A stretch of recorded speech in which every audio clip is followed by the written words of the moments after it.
Welcome to a Trekzone conversation where we dive into science fiction. On this episode, though, a live stream. We're going eclipsing tonight. We take you live to the moon. All right, well, not quite the moon exactly, but definitely a live shot of said moon as the 2021 Total Lunar Eclipse peaks and recedes in a few hours' time. Stay with Trekzone because we're going to continue our replay of Talkin' Science from the year as we bring you this shot of the moon live, thanks to Joel at the Scenic Astronomy Association.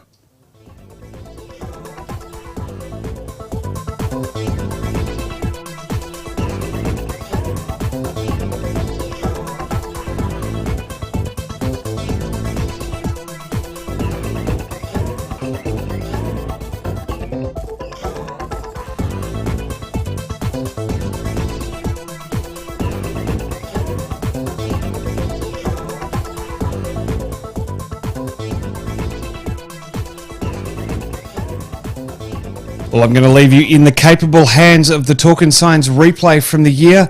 You are watching Trekzone Live. 7 years in the making, Mount Stromlo's new laser aims to rid our orbit of space junk. Northrop Grumman achieves another milestone in its endeavour to service active satellites. And spaceflight milestones, 60 years since Yuri Gagarin and 40 years since the space shuttle first flew. It's the 15th week of 2021. On Apple Podcast, Spotify, Google Podcasts, and YouTube. With the latest science and space news, this is Talkin' Science with Dr. Brad Tucker and Matt Miller. Welcome to Talkin' Science. Matt Miller with you for another instalment of the Science and Space News. Dr. Brad Tucker is here. Brad, happy Tuesday. How's it going? Really good, my friend, really good. Well, Easter has passed us, which means the winter weather is creeping in and a cold air mass has moved up from down your way. And as the Queenslanders shivering, it was 10 degrees at Trekzone HQ overnight.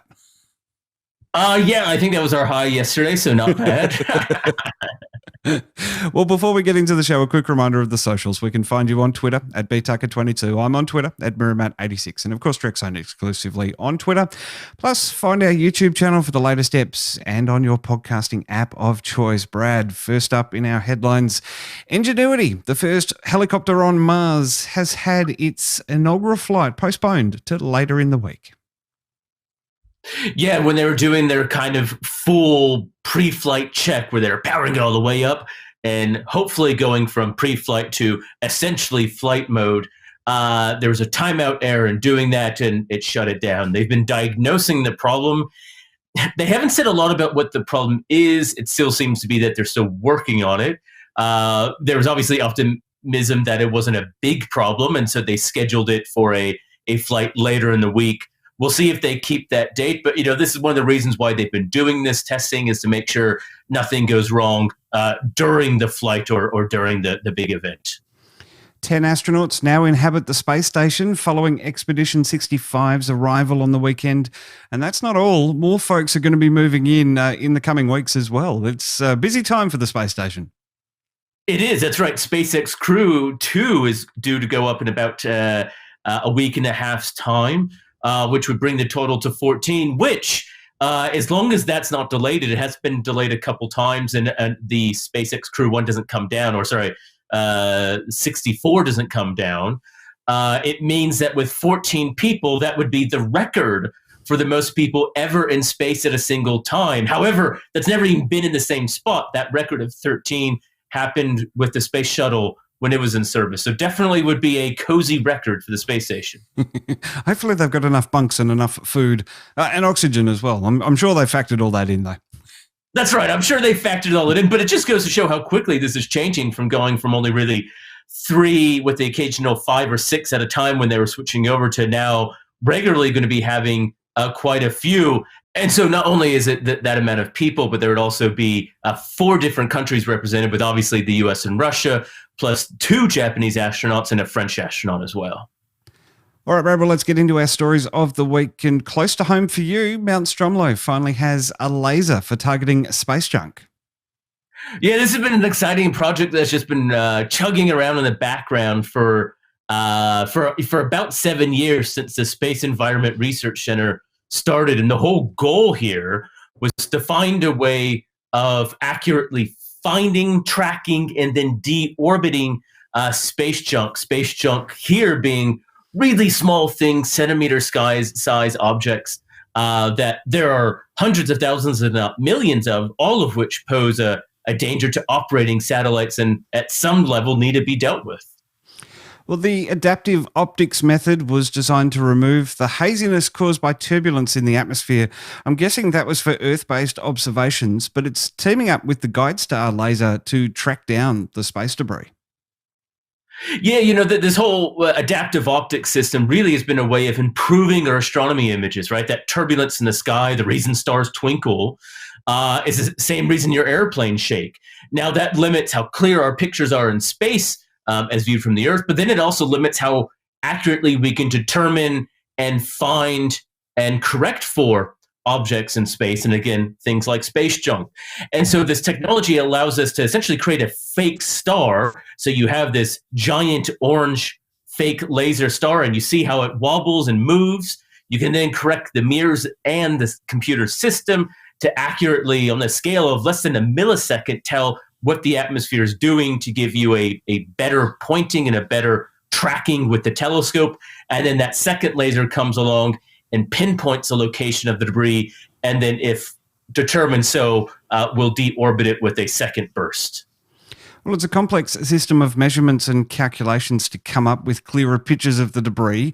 But more than that, it can also shoot at the space junk, as you just alluded to. That's right. So it's one thing to figure out where these things are, and that's a big job as well, because most of these are uncategorized. Currently, U.S. Air Force radar can track things about 15 centimeters or bigger. All of these small things we just have no clue of. But as he said, we want to also get rid of it. And so another laser comes along and actually deorbits it. So we don't zap it, so to speak, because that actually would just disintegrate it and create smaller bits, all of which are just as dangerous. What you do is you use the laser to push the junk, push it towards the Earth's atmosphere. You'll never be able to push it away. You push it towards the atmosphere to essentially nosedive it into the Earth's atmosphere, and then the Earth's atmosphere safely and almost instantaneously burns it up. Well, I'm guessing this setup is down the hall and around the corner from you. Do you get to play with it, Brad? They don't let me at all near it. I stood in the hallway making the sounds, but that was apparently not helpful, according to some. But no, this is a project that has been part of what we've been doing and testing. And again, this technology is using for other projects I am involved with, and that is building, the next generation telescopes that we're building from the ground. This technology can also be used potentially to even things like laser optical communications, communicating via satellites and transferring information using lasers and not radio data. Well, let's stick with the clearing up the orbit theme, and Northrop Grumman have achieved a new milestone in their aim of extending the service life of satellites with a mid-orbit refueling. We've heard of mid-flight refueling. This is taking it to the next extreme. Yeah, in fact, I think like 3 extremes in terms of how high they're going. But that's exactly right. This is essentially the equivalent of in-flight refueling. The difference here, well, I guess a similar difference is if it runs out of fuel, the piece dies. Now, they don't let that happen to airplanes, obviously. But in a satellite, once it's done, there is no other lifetime for it. It turns into another piece of space junk. And, we were talking about last week, in fact, this other satellite that's trying to clean up these old satellites. This is really, as you're seeing, such a big body of work, and there's different ways of not just approaching the problem, but there has to be different ways of approaching problem.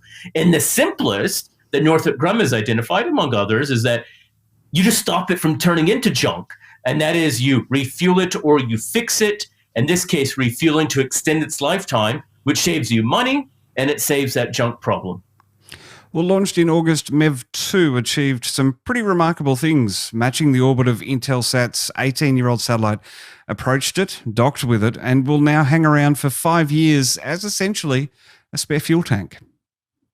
That's exactly right. And the trick here is when they demonstrated this technology last year on their first version, it was with a defunct satellite. So they had a little bit more liberty in what they can do. They were really just trying to move it into a safe orbit out of the way. So if they were a bit rough around the edges, that was fine, so to speak. In this case, this satellite is still working, operating, and they didn't and couldn't interfere in its operation. So it had to work seamlessly and flawlessly, and to essentially attaching, as he said, this spare fuel tank to the satellite. And again, that was the big achievement that they did it. So it really is a remarkable piece of technology, and one that is, very promising for them and other companies looking at doing these things. Well, it's not done there. After the 5 years are up with this Intel satellite, it's going to continue on to another target. That mission is undefined at this stage, but just proving that it's not just a one-time thing. MEV can keep going and do lots of things up in orbit. That's exactly right. They know eventually there will be other satellites that are needed. And I think this is the beauty of it. If it can keep hopping around, and you don't need a lot of fuel to extend the lifetimes of these missions. That's why it's actually relatively cheap. You're essentially saying for building one relatively cheap satellite, MEV-2 in this case, you're extending multiple satellites, some of which will cost billions of dollars, all for relatively small, cheap amounts of fuel. It's essentially a no-brainer in terms of the cost-saving exercise, just as people have roadside assistance here on Earth. Well, Brad, lastly this week, it's a commemorative week. 60 years since Yuri Gagarin and 40 years since the space shuttle first flew. Yeah, look, I think it's a very big week. There are two very major milestones that happened essentially, 20 years apart on the same day. But, big anniversaries, especially as we've been talking a lot about the future of space, more astronauts going into space, private space travel, all the stories we've been covering.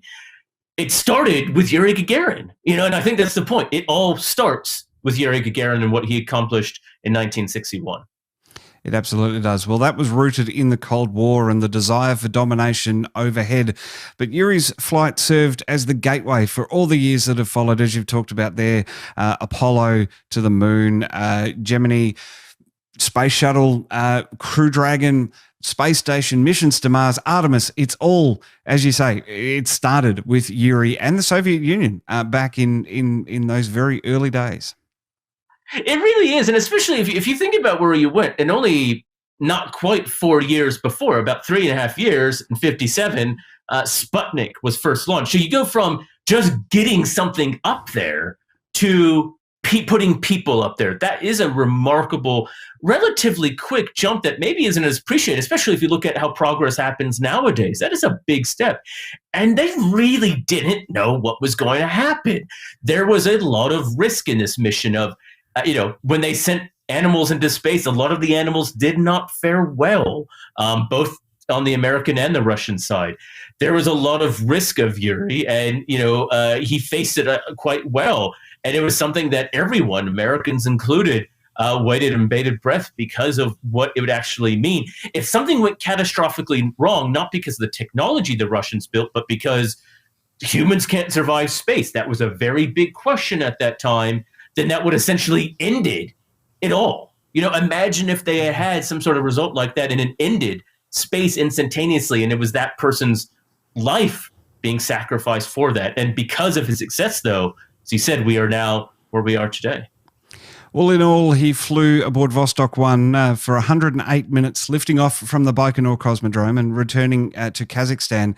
An incredible achievement, as well as what we've been talking about, especially given that only 60 years before that, the Wright brothers had lifted only a few feet off the ground in Kitty Hawk.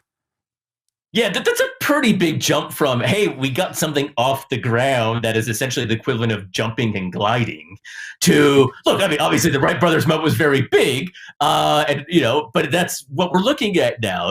That was a very big but ultimately small step on forward. In 60 years down the time, further, you look back and we're like, oh yeah, well, of course he went into space. We're now wherever we are going in 60 years from now.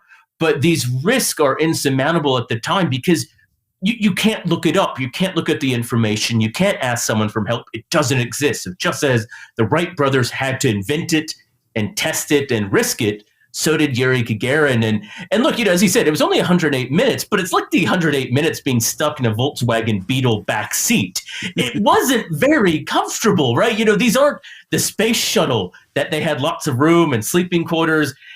It was cramped, and A reason he was also selected was because he was 5'2" and could fit in the thing. That was one of the selection criteria. Well, the space shuttle was another milestone. It was always incredible to see that vehicle take flight and return. Sadly, not without loss through its career, but 1981 was the first flight of the shuttle, and in particular, Columbia. It was. And if you think about it, again, 20 years from, hey, now we got humans in space to we have a reusable plane that can go multiple times. That is a very big jump. And this is, it was also the downfall almost of the space shuttle, that it was reliable. It was relatively safe. As you said, there was 2 disasters, but it still was viewed as a reliable, dependable, effective space vehicle, which meant that they didn't look at further development because it worked. But eventually, it took its toll. It aged. Not only did with the Columbia and Challenger disasters, but eventually just the fatigue and equipment realized that they had to go a new direction, which that choice is now why we have things like SpaceX, Crew Dragon, and Artemis. Well, the shuttle program never really lived up to its goals, but it did provide some fascinating opportunities, as you say, and it did some pretty amazing stuff despite all of its flaws and all of its drawbacks.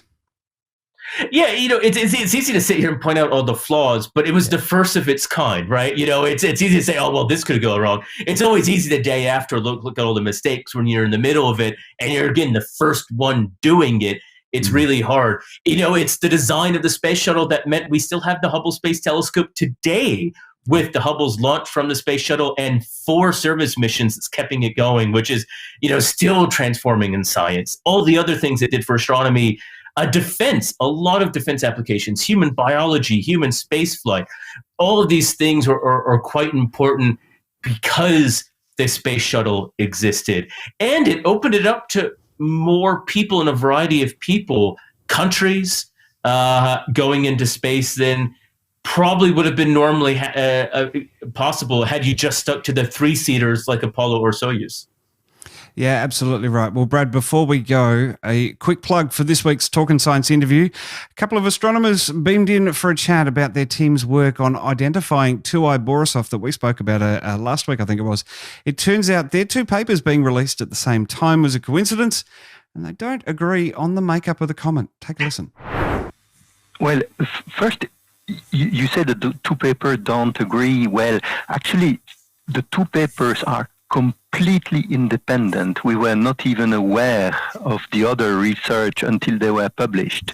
And they use completely different technique. The polarization paper is polarization in the visible, while the other paper is mostly using radio waves in the submillimeter. So they're really looking at completely different aspects. So yeah, there are some details that are different, but I would say that the important point is that both agree that Borisov is a comet, but that is a different comet. It's not like our standard comet that we see every day. Well, that interview will be out on Thursday at 12:30 GMT, or in the card at the top of this video on YouTube, and of course on our website, Trekzone.org. Don't forget to like and subscribe to Trekzone. Catch Brad on Twitter too, and if you like this video, give it a thumbs up and leave a comment about any of the stories this week. Brad, another big week of Talkin' Science. As always, it's great to pick apart the stories of the week with you. We'll do it again next week. Thanks. Keep up to date with Twitter. Catch new podcasts daily on YouTube. Plus, we're beaming to your favorite podcast app 5 days a week. Just search for Trekzone and subscribe.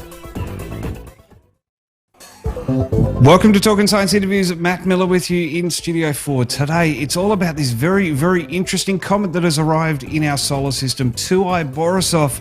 I've got 2 gentlemen here to talk all about it on the other side of the open.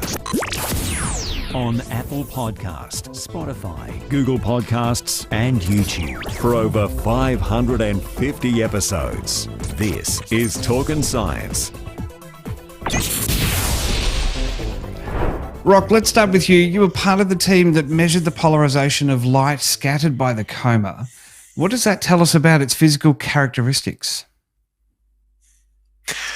Yes, so polarization, I will first of all say, is not very commonly used technique, but it is a very handy technique because it is in fact scattered light from comet coma. In this case, it can be the surface of the ocean, it can be a ski slope. Will scatter light, and that light will get polarized. And from the way it gets scattered, we can try and learn more about both the composition and structure of particles. And what we found in our analysis of sort of optical, so visual part of the spectrum of comet 2I Borisov, is the particles that are causing this polarization seem to be quite compact and exhibit surprisingly high polarization. Now, studying the polarization indicates that it's similar to comets in our solar system, like Hale-Bopp, but there is a very special difference and very key as well, isn't there? Yes, correct. So our results show it's relatively similar to Hale-Bopp, as you say, but Hale-Bopp itself is quite a unique comet in our solar system. We expect it to be really pristine. We think it might have gone past the sun, close to the sun, once before the 90s flyby, but not before that. And similarly, we therefore expect perhaps 2I Borisov had not visited really close to any stars before it came into our solar system. Well, following Oumuamua, this is the only other interstellar object to be discovered, which I guess makes it that much more interesting to study. Indeed, yes. As I'm sure my colleague will agree, it is quite exciting to study these objects. We do hope to find more of them in the coming years as sort of better and better instruments come online, such as the Vera Rubin Observatory, for example. But so far it's only two, and the first one wasn't really behaving like a comet, it's more like an asteroid. But so for comet science, this is quite exciting. And one thing I was fascinated about in the lead up to our chat today, learning that the two papers that have been released on 2I Borisov don't necessarily agree exactly on what this comet is. Rock, very quickly, what's your sort of take on it? Well, as I was saying earlier, so our observations sort of focus on the polarized light, which appears to be mainly from small compact particles, which might not be quite the same as what the other team has looked into. Well, Lena, let's chat with you now. What is your analysis saying of 2I Borisov? Well, first, you said that the two papers don't agree. Well, actually, the two papers are completely independent. We were not even aware of the other research until they were published. And they use completely different technique. The polarization paper is polarization in the visible, while the other paper is mostly using radio waves in the submillimeter. So they're really looking at completely different aspects. So yeah, there are some details that are different, but I would say that the important point is that both agree that Borisov is a comet, but that is a different comet. It's not like our standard comet that we see every day. And I would say that this is really the key result.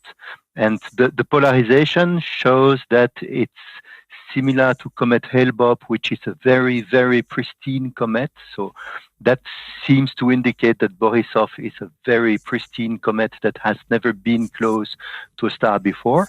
And the ALMA paper indicates that it's a comet with dust that is not like any other dust in any other comet.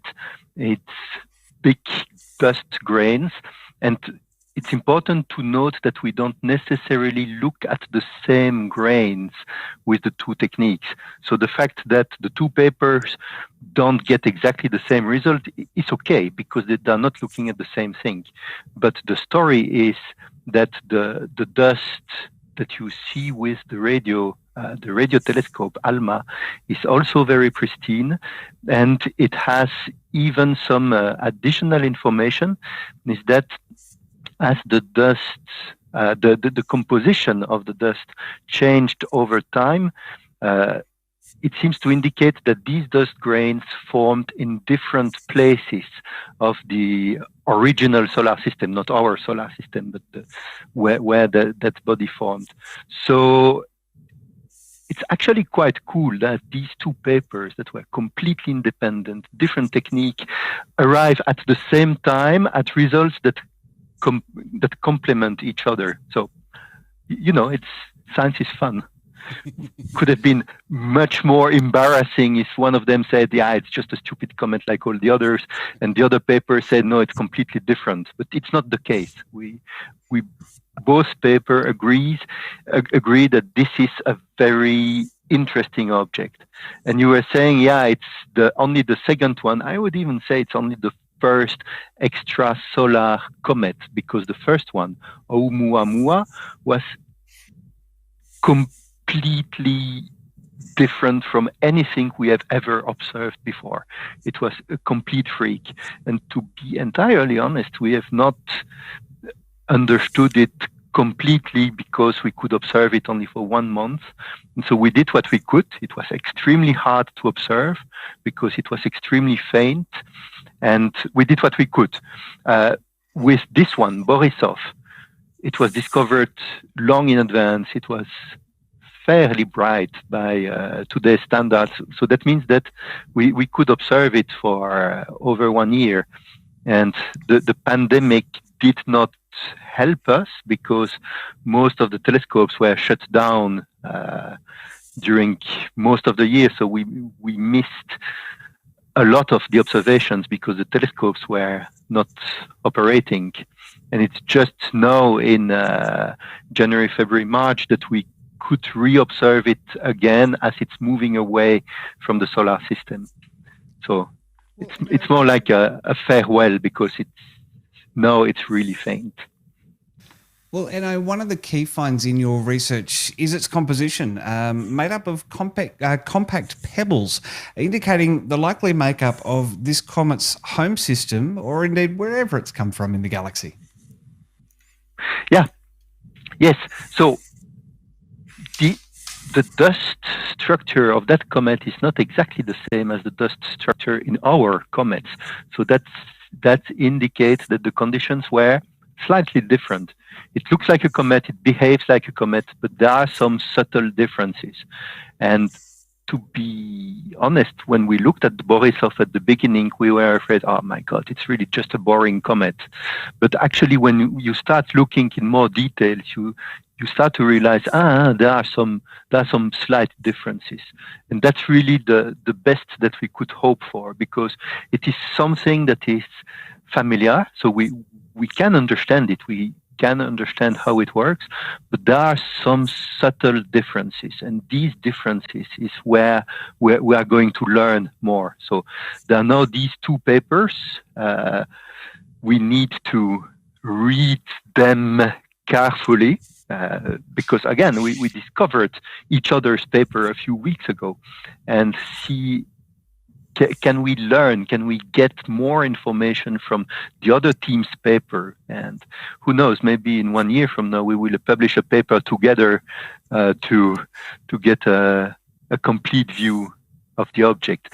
There are more papers coming. So I would say that in the coming months, we will collect all these information. And then there will be a consolidation phase where we try to bring everything together and get a complete picture. But it's really interesting to see that this object, which is the first time that we can observe a comet from a different solar system, it behaves like ours, like our comets, but it's different enough that we're going to learn on how another planetary system has been forming. That's exciting.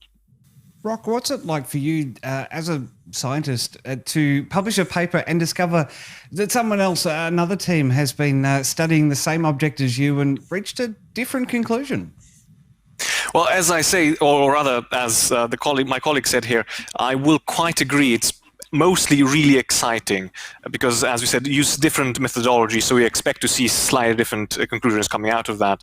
But as we now come together in the coming months, indeed, and try and find common ground, try and find the theories that will fit all of the observations, we'll learn new things, and obviously that's what science is all about, so it's really quite exciting. It absolutely is. Gentlemen, I really appreciate a little bit of your time this morning for this Talk and Science interview. 2i Borisov, a very interesting find indeed. Rock, thanks very much for your time. Pleasure. You're welcome. Keep up to date with Twitter. Catch new podcasts daily on YouTube. Plus, we're beaming to your favorite podcast app 5 days a week. Just search for Trekzone and subscribe. Supernova Week continues here at Trekzone today. I'm jumping back into Studio 4 after the opener because it's time to talk science with Dr. Brad Tucker. Ingenuity flies. The helicopter lifts off, hovers and lands successfully, marking the first time that we know of an aircraft has made a powered, controlled flight on another planet. Biden's budget boost. The president tops up NASA's budget by $1.5 billion as he sets his sights on the moon. And Starship awarded. The SpaceX human landing system will ferry astronauts to the lunar surface as part of the Artemis missions. It's the 16th week of 2021. On Apple Podcast, Spotify, Google Podcasts, and YouTube. With the latest science and space news, this is Talkin' Science with Dr. Brad Tucker and Matt Miller. Welcome to Talking Science. Matt Miller with you for another instalment of the Science and Space News. Dr. Brad Tucker is here. Brad, happy Tuesday. Yeah, look, it's been an exciting Tuesday following from a very busy, exciting Monday. It absolutely has. Well, before we get started, a quick reminder that Supernova Week continues here at Trekzone, as I said at the top of the show. Brad, it's great that the COVID normal is taking shape and we can get back to doing the things we love, more or less. Yeah, look, it is nice that there is things that we can do and, a bit of normalcy with some of the fun that we get to have. And not just Mars having the fun. Exactly right. Well, before we get into the show, still just another tease to give away a quick reminder of the socials. We can find you on Twitter at btucker22. I'm on Twitter at Miramat86 and, of course, Trekzone exclusively on Twitter. Plus, find our YouTube channel for the latest eps and on your podcast app of choice. Podcast of choice. You know what I'm trying to say. Brad, first up in the headlines, Pam Melroy, former shuttle commander and Nova Systems director in Adelaide, has been nominated for the deputy administrator posting at NASA. Yeah, look, this is amazing. Pam's a good friend of us here in Australia, including lots of groups, Gilmore Technologies in Queensland, us in Canberra, as you said, Adelaide. And so it'd be a great voice to have in, a very, very senior role in NASA, knowing our capabilities, what we can do, what we want to do. So I think, that relationship will be great for obviously NASA. Absolutely. Well, the University of Southern Queensland and Rocket Technologies International have partnered up to build the first commercial rocket engine test facility. It's going to be in a quarry west of Brisbane. This one's very exciting. Yeah, look, this is the sort of growing industry that you have. Not only is it great to build the things, you need to test it and prepare it ready for space. And we've been doing that with satellites. Again, what we do here at Mount Stromlo, where I work, is to test and get these satellites ready, but you need that equivalent of rockets. So it's great to see this blossoming industry coming and all these little bits where, again, you wouldn't think about doing this 5 years ago, but now it's a must need. Absolutely. Well, let's get into the stories of the week. Without further ado, it's Ingenuity time. Brad, I know I said in the opener that this is the first time that we know of. What can I say? I'm a sci-fi guy, but that doesn't take anything away from the JPL team. They've achieved a massive milestone with Ingenuity, taking off, hovering and landing in a controlled manner. Right. It's the first Earth thing somewhere else, if we want to be careful. It was a Martian UFO, actually, if we want to talk about it from the Martian perspective. But look, amazing. It was great to watch. It was, I think, for everything that we'll dive into in a second, it's amazing that it worked flawlessly and that everything they did worked exactly to spec. They got what they wanted. And it was amazing thing hover above the Martian surface. Well, this first flight was 39.1 seconds in duration, piloted by onboard computers, and it happened at 5:34 p.m. Australian Eastern Standard Time yesterday, with confirmation sent back with a relay with the Perseverance rover and the Mars orbiter through the Deep Space Communication Network. I'm just listing all those steps out because it's an incredible feat of engineering and coordination as well.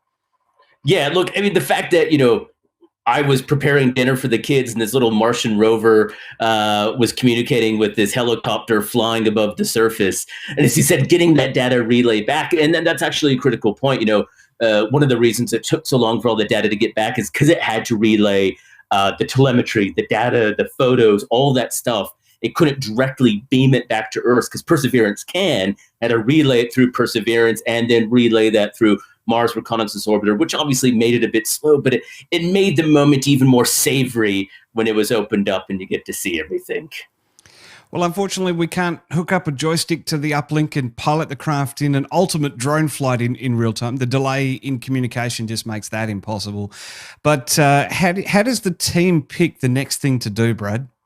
You just can't do it in real time. But now that they know it works, that doesn't matter, right? Because it was all about getting that first one. Does the first one work? Now they're gonna be pushing the bounds. It's a lot like when you're just learning to drive. You get your L plates, get your learner license, you pull out of the driveway, maybe you go around the block, you go home, you didn't crash, you call it a success, and you go for the day. But now they want to take it on the highway. They want to take it for a spin. It's going to go higher. It's going to go further. It's going to do all of these things that they really wanted to do. And you can't do it until you know it works. So now that they do know it works, it'll be amazing to see how high they can go, how far they can go, all of those different parameters that they can do. Because, one of the subtle things I think that we're maybe not really appreciating is even though we know the properties of the Martian atmosphere pretty well, to the level of a flight, do we actually know it that well? That was one of the things that had to test. Think about here on Earth. You get changes in wind patterns or pressure systems.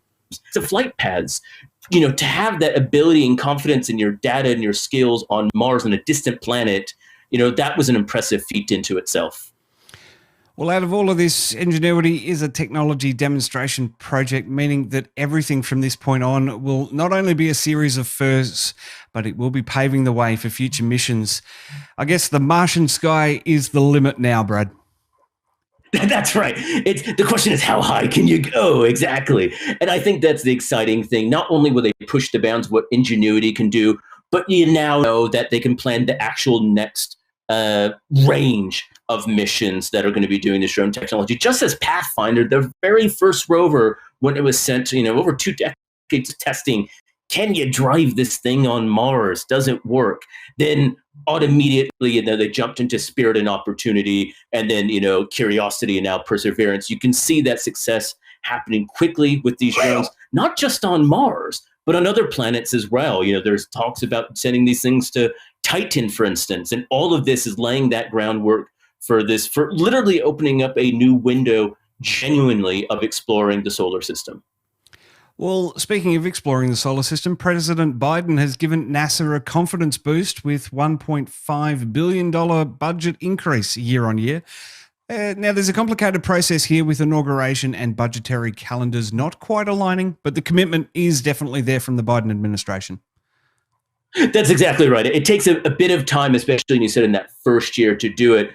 I think the most impressive thing is, regardless of the numbers are obviously important for, people to do things, but it's the plan to expedite essentially this goal of landing on the moon by 2024 going to continue. Keeping in mind the previous plan under the Obama administration was to land Artemis by 2028.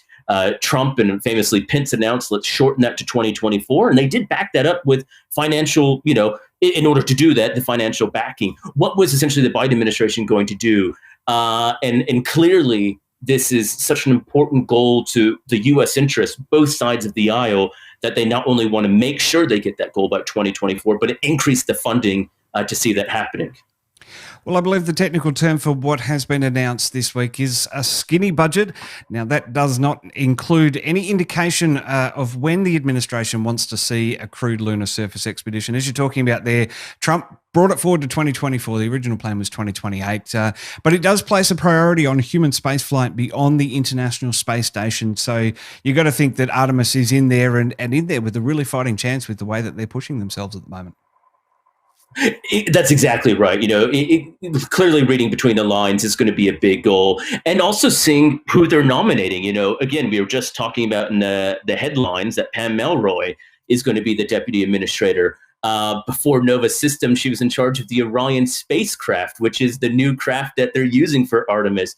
In her experience as shuttle commander, clearly human space flight is figuring big into this administration, as you said, beyond just the space station. So I'm not surprised, and I think it's exciting to see for everyone. Again, here, us in Australia, who have signed and committed to participate in this Moon to Mars mission with Artemis and beyond, it will hopefully be a benefit to us here as well. Well, Artemis is the headline grabber, Brad, but there are other programs set to benefit. $2.3 billion to the Earth Sciences Program and a discretionary fund for the Mars Sample Return Mission, Europa Clipper, and the Dragonfly quadcopter mission to Titan. Plenty of exciting missions to come up. Hopefully the funding gets distributed equally. That's right, exactly. A lot of these things that we've been covering, clearly, hopefully we think will benefit from this latest budget and continuing their development and pushing it. As he said, I think the big thing really is actually the Earth Science portfolio, which has been reduced in the past few years, but obviously, the dependence of that technology for Earth observation. And then again, actually going back to the things we're developing here in Australia, we've talked about bushfire satellites, water monitoring satellites, things that we're developing in-house in Australia, again, seek to potentially benefit from this longer term view of space and all encompasses from NASA. Well, this is the first time in 4 years that no missions appear on the chopping block. The American Space Agency, NASA, obviously, can now keep marching forward with its plans. And I've said it before, the Martian sky's the limit. The solar system's the limit now. And that's exactly right. I mean, space is just becoming a thing that you don't compete now about how much you're going to lower the budget, but how much you're going to invest in. And we've seen that in Australia in the last election, a year and a half ago. Both sides of the aisle, both parties were essentially saying, "Oh, we'll do this for space. We'll do this for space." It's become not as something you can ignore, but a critical part. And again, not just in the exploration side, but in the technology development and the direct technology benefits to everyday life. And I think it's that weaving things that we've been very good at doing and improving in science and space that's also contributing to its success. They're not viewed as these standalone areas that have very little to do with their everyday lives. We're showing how they're being a bigger part of our everyday lives. And as you said, it means the Pluto's the limit probably, or maybe Planet 9. Well, speaking of budgets, Brad, NASA has awarded SpaceX a $2.89 billion contract to use Starship and Artemis on the moon. Yeah, look, this is something that we've kind of been waiting for, as the announcement of who was going to be the lander on the ground, the moon ground, really, the moon surface for Artemis. We know there was a competition between SpaceX. We knew Blue Origin with their Blue Moon lander had thrown in their ring in the hat as well, so to speak, or their hat in the ring. Well, it's backwards on Mars. It's fine. And so, look, it's not surprising they went with SpaceX, and a lot of people talk about, well, Starship's still in development, and it is. And that NASA's realizing that, like everyone, extra funding not only saves them the money to develop it in-house, but accelerates the development for these private companies, as we've seen with the Boeing Starliner, as we've seen with the SpaceX Crew Dragon. That co-investment really accelerates and makes it a success. So I'm not surprised by this decision. I think everyone's saying it probably is the right decision for the future of Artemis and NASA space travel. Well, the Elon Musk company beat out Dynetics and Blue Origin, which was a cooperation of Lockheed Martin, Northrop Grumman and Draper. Brad, hearing a little bit of your thoughts there, do you think SpaceX is getting too much of the pie? Look, it's interesting because there are, as you said, there are multiple other companies that were in the ring, so to speak, and SpaceX got another piece of the pie. But you have to realize, human spaceflight is a very different ball game than sending cargo, satellites, and crew, uncrewed stuff into space. The margin for and the threshold is less than zero when it comes to sending humans. You need the track record in order to get it. And think about how much work NASA put SpaceX through to actually even prove that the Crew Dragon was capable of taking people into space. You know, they had a long time. They made them do a lot of checks, a lot of testing. And that's why Boeing still hasn't flown, is because of all the testing and onus they're putting on them. And this is rightfully so. This is lessons learned by NASA from the Apollo era, from the Gemini era, from the Space Shuttle era. You know, you have to be on the ball. And to have a group that maybe hasn't shown those steps, but then say take the next step to the moon, where we already know the complications are harder. We already know the technical problems are going to be harder. We already know the potential issues are dramatically more than getting to the space station around the Earth. All of that, I think, means that, you know, they're really going with someone who's proven the track record. What I would say is it probably puts a little bit of a fire underneath the feet, so to speak, of some of these groups to really not get their act together, but show they have to demonstrate this quickly in order to get confidence in the space agency for putting their astronauts on their craft. Well, on the testing front, SpaceX has Starship able to fly, hover, pitch and land, as we've seen from their testing range at Boca Chica. They're getting better at it, somewhat flawlessly almost, but still plenty of work to be done in just under a half a decade if we want to get Artemis on the lunar surface by 2024 or even 2028. Yeah, look, as you said, the work is by no means easy or a little bit. It's going to take a lot of work to go from where they are now to landing on the lunar surface. And, you know, look, one of the reasons they were able to do it in the 60s is you throw a lot of money and people behind the problem and it solves it. That's just the solution, people and money. It's not complicated. I mean, it is, but the way to get the complicated solutions is money and people. And this is ultimately what this budget is. And I don't think it excludes other groups for participating in other parts. You know, we talk about these other companies. A lot of the contracts have gone to other groups to build part of the lunar gateway and that sort of thing. So it's by no means just a SpaceX show.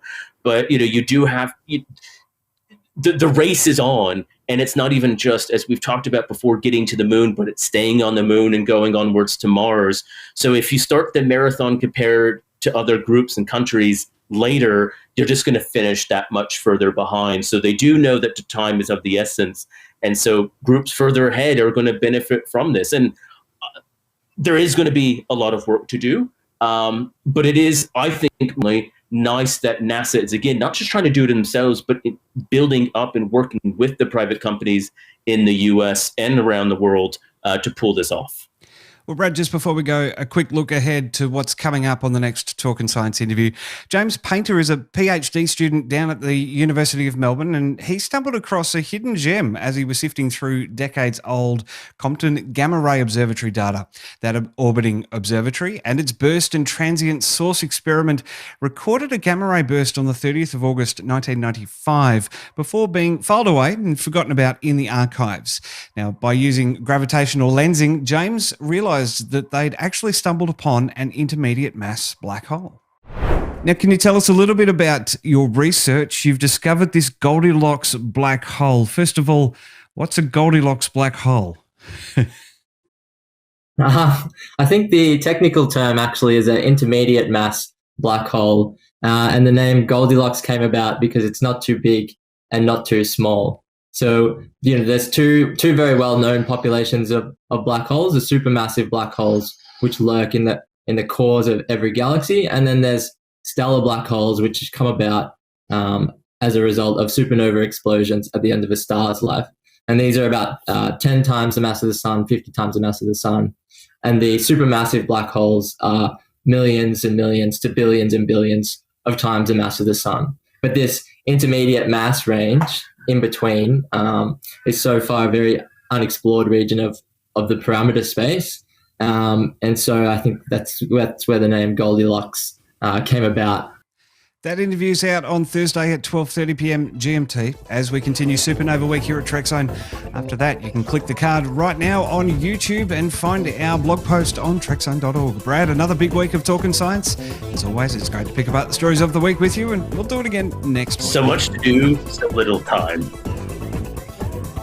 Keep up to date with Twitter. Catch new podcasts daily on YouTube. Plus, we're beaming to your favorite podcast app 5 days a week. Just search for Trekzone and subscribe.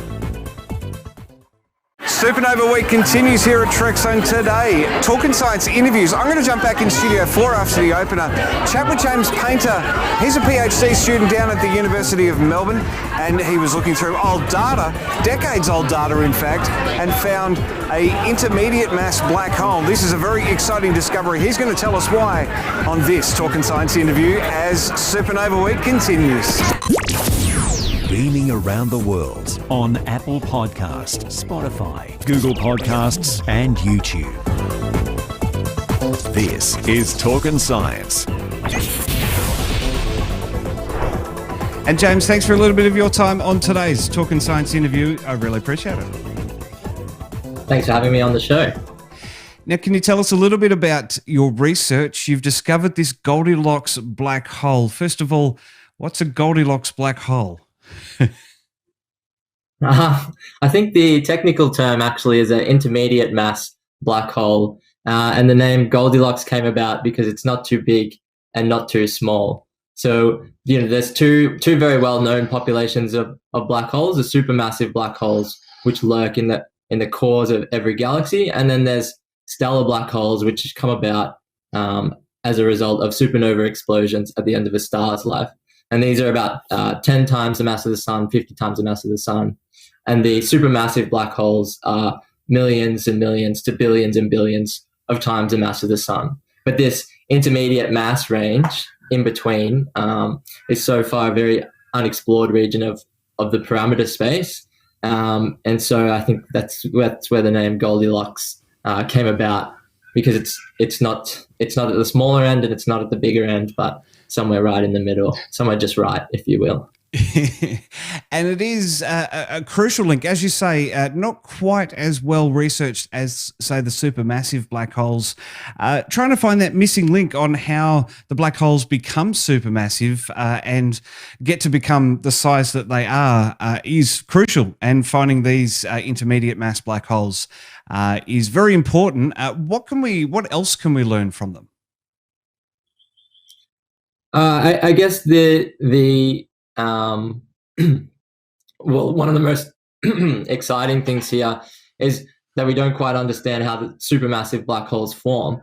If they form from a supernova explosion from a star right in the very beginning of the universe, and they accreted mass at the maximum rate possible, within a few 100 million years, there's not enough time for them to grow to be 1 billion times the mass of the sun. But when we go out and we look into the universe, we can see objects in the very, very early phases of the universe, which are 1 billion times the mass of the sun. So we have to think, well, what could possibly be seeding these monsters that are out there? And so the most exciting channel is that perhaps it's an intermediate mass black hole, and perhaps there's a whole population of these objects in the universe which are out there, which are so far evading most observations. Now, this black hole was discovered through a gravitationally lensed gamma ray burst. What exactly is that, James? Yeah, so a bit to unpack there. So a gamma ray burst is a flash of X-rays or gamma rays that signifies the birth of a stellar mass black hole. So it's either in a supernova explosion at the end of a star's life or during the merger of two neutron stars. You've got this flash of X-rays that we observe. And now this is happening very, very early in the universe as well. And on the odd chance that there's something between us observing it here on Earth and then some distant object, that gamma ray burst, if there's something just sitting perfectly along that line of sight, what happens is the gravity of that object will start bending and distorting the light of the background source. And so we call that gravitational lensing, because it's acting like a lens due to its gravitational field. And so in certain scenarios, you actually can have multiple images where the light has gone either above or below the lens and been bent back towards the observer by the gravitational field. So you can see multiple images. So what we've detected is a gamma ray burst, which has been gravitationally lensed, and we've seen this multiple imaging of that source. So, James, this black hole is very interesting in that it's a primordial black hole. It could be. So we don't actually know. We don't actually know the exact formation channel of this black hole, and because our detection method is through a gravitationally lensed gamma ray burst, we don't actually have a lot of extra information about this black hole. So it could very well be primordial, or it could have formed through the rapid merger of a cluster of stellar black holes very, very early in the universe from the very, very first stars. So a lot of these stars go supernova, they're already in a cluster, and then they will rapidly merge with each other. That's one possible scenario. And then another, as you said, is it could be primordial, formed in the very first moments after the Big Bang. But we don't know for sure. And I think now that these objects are being discovered more regularly, there's a great opportunity for theorists to come up with more accurate theories for exactly how these objects might come about. And what's it like to have the discovery confirmed of a black hole? You've seen it there, the gravitational lensing that we talked about, and to have all that confirmed, and yes, it is one of these Goldilocks black holes.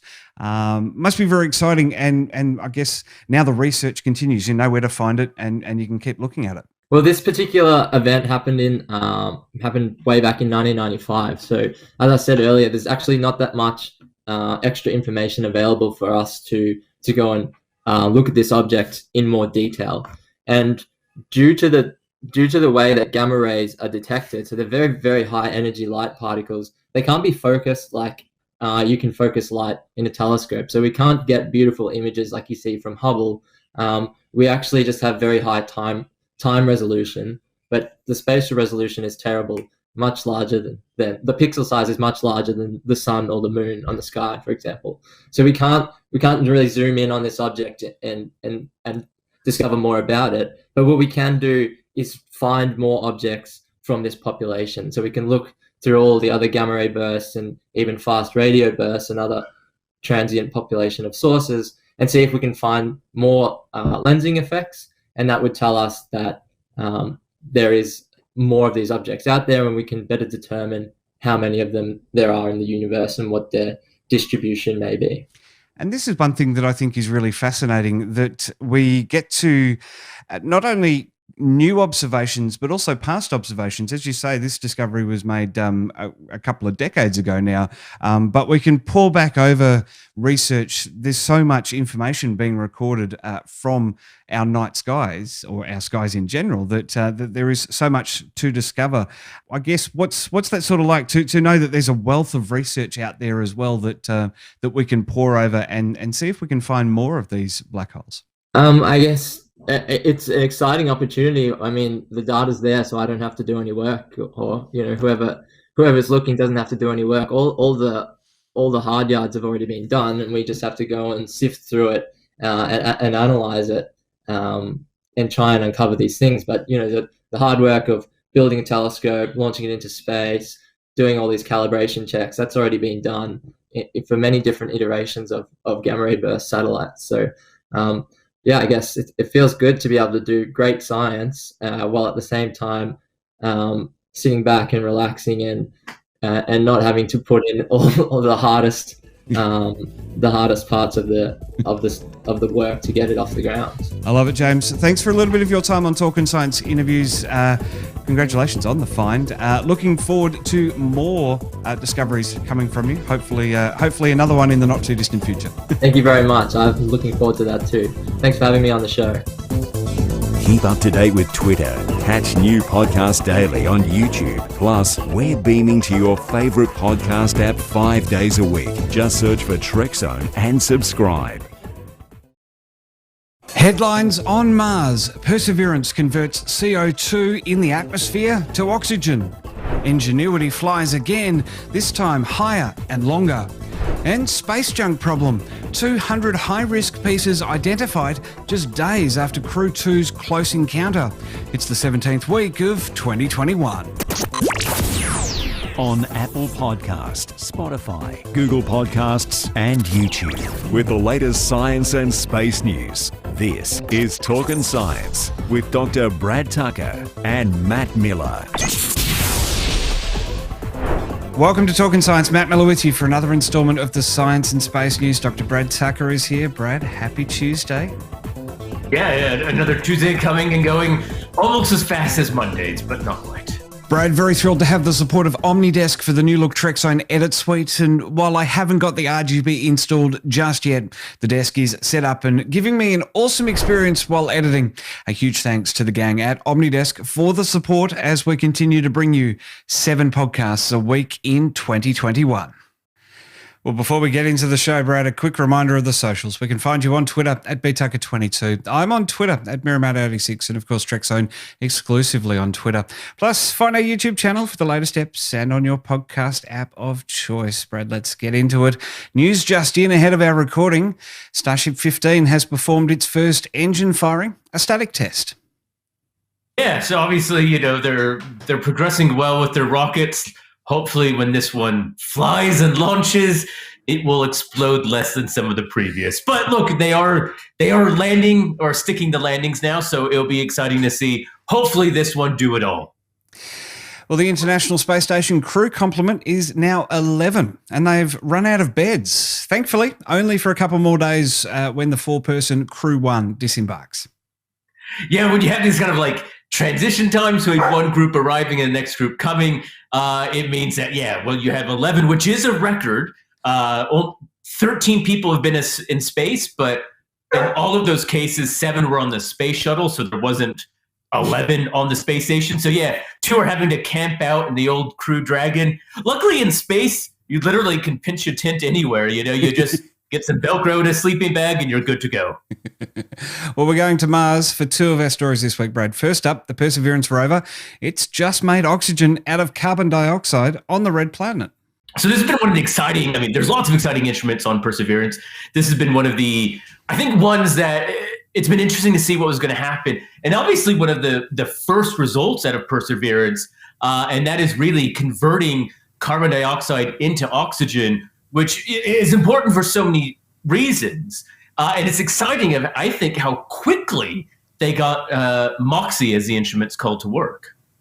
Absolutely. Well, it's Moxie, the Mars Oxygen In Situ Resource Utilization Experiment. We've talked about how acronyms are an astronomer's best friend, and space industry as well, no difference. Well, it produced 5.4 grams of oxygen after warming up for 2 hours.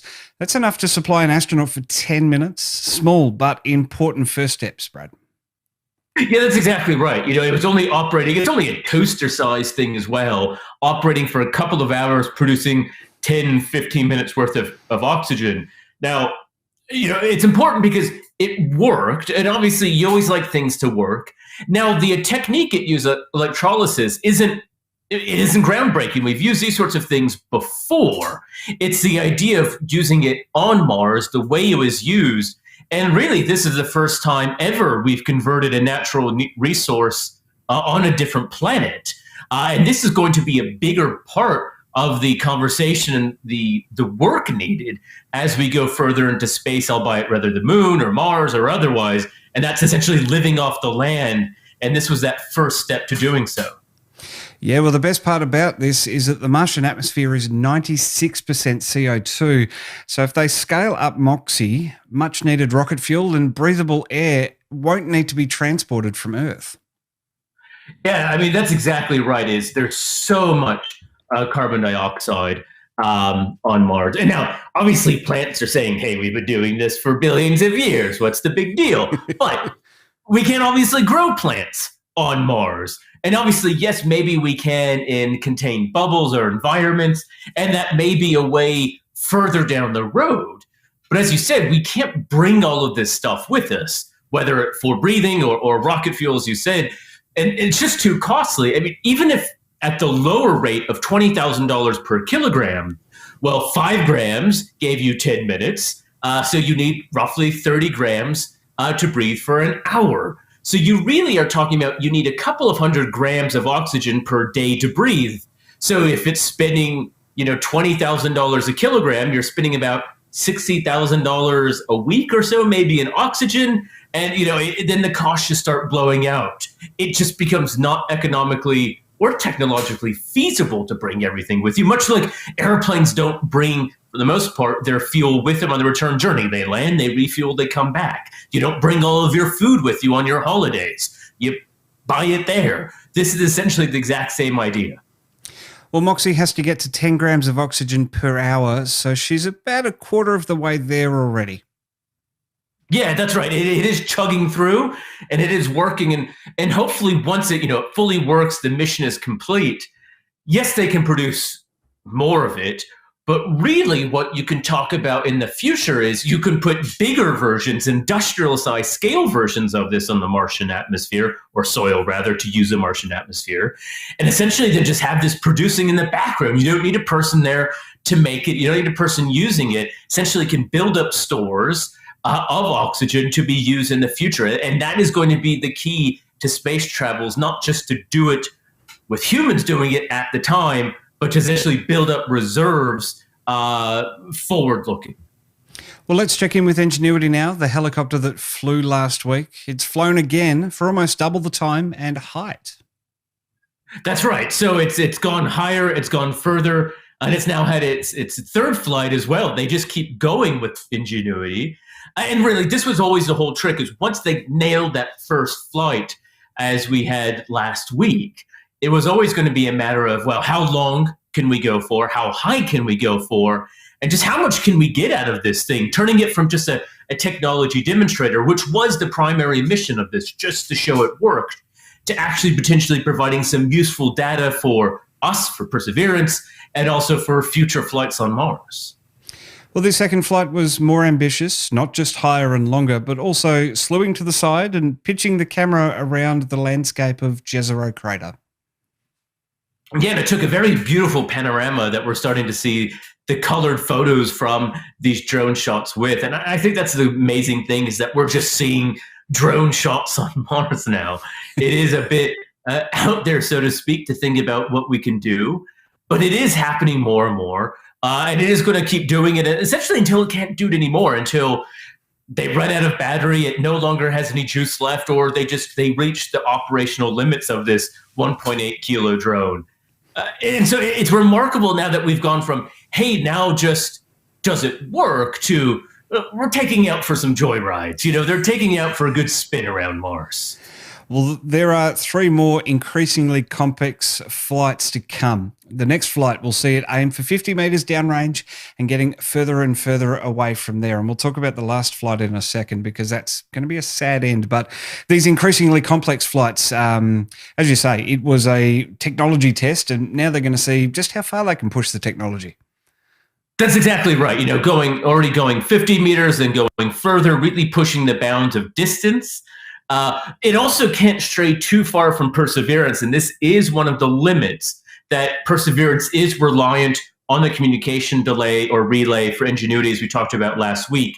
So if it strays too far in this case, and say something happens to it, it won't be able to relay the data. So either Perseverance chases back after it, or you'll lose that valuable information. So there is a bit of a limit in the extremes to how far it can go, and they are pushing it, literally to the edge. They're Tom Cruising it in Top Gun. They're pushing the bound, so to speak. Well, that last flight, talking about the limits, the engineers want to find where it is. It's likely going to end in a crash landing, which, as I said, is a bit sad, but the data gathered is very valuable, and we've got most of that back here on Earth now as well. And as we mentioned last week, this will pave the way for future missions, not just on Mars, and not just in the future. There's already missions planned for this technology to other parts of the solar system. Yeah, and look, this is a good point, is you don't know where the ceiling is, literally, of flying until you hit it. And because it's a robotic mission, it's not like you can steer out of it. They know that it's going to be a ceremonious ending. But in other ways. Otherwise, it just sits on the surface and just runs out of batteries, and then you just can't recharge it. So either it really goes in with a bang, so to speak, or it just kind of whimpers and fizzles. So they're going with the former, which I by far think is the correct choice for awesomeness. But also, as you said, it actually will provide data, as in they now know it is possible. So just where is the limit? How high can they go? And until you hit the limit, you don't know. So just keep going up and up and up, and at some point it will stop and it will literally come crashing down. But that was always going to be the point. It was always going to end at some point. It was never going to keep on going. They were just hoping that it didn't end on the first flight, right? That's the thing, is there was a non-zero chance the first flight was the only and final flight of Ingenuity. So the fact that they'll get 5 out of this at the current rate is, I think, a remarkable feat of technology. It absolutely is. Well, lastly, this week, Brad, we're hearing reports that the space junk map is tracking 200 ticking time bombs just days after Crew 2 had a close encounter of the debris kind on its way to the International Space Station. Yeah, we've been talking a lot about the work happening in space junk area to clean it up with lasers or these refueling satellites.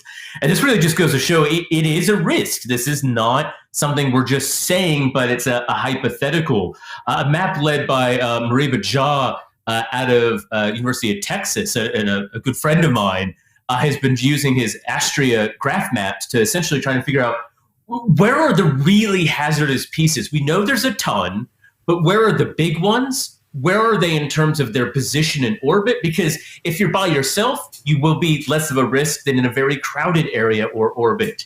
And how many are likely to produce those critical chain reactions? Because that's the worry, as ones break apart, crash in the others. And his team has found there's essentially 200 really hazardous pieces of space junk out there. And in the truest sense, there is no control. They're just flying around and pose a very real risk. And as you said, something that happened over the weekend with SpaceX Crew 2. Well, the astrograph, it's a near real-time map of where each object is. And as we're saying here, it's becoming even more critical that we know exactly where these objects are and what they're potentially going to do.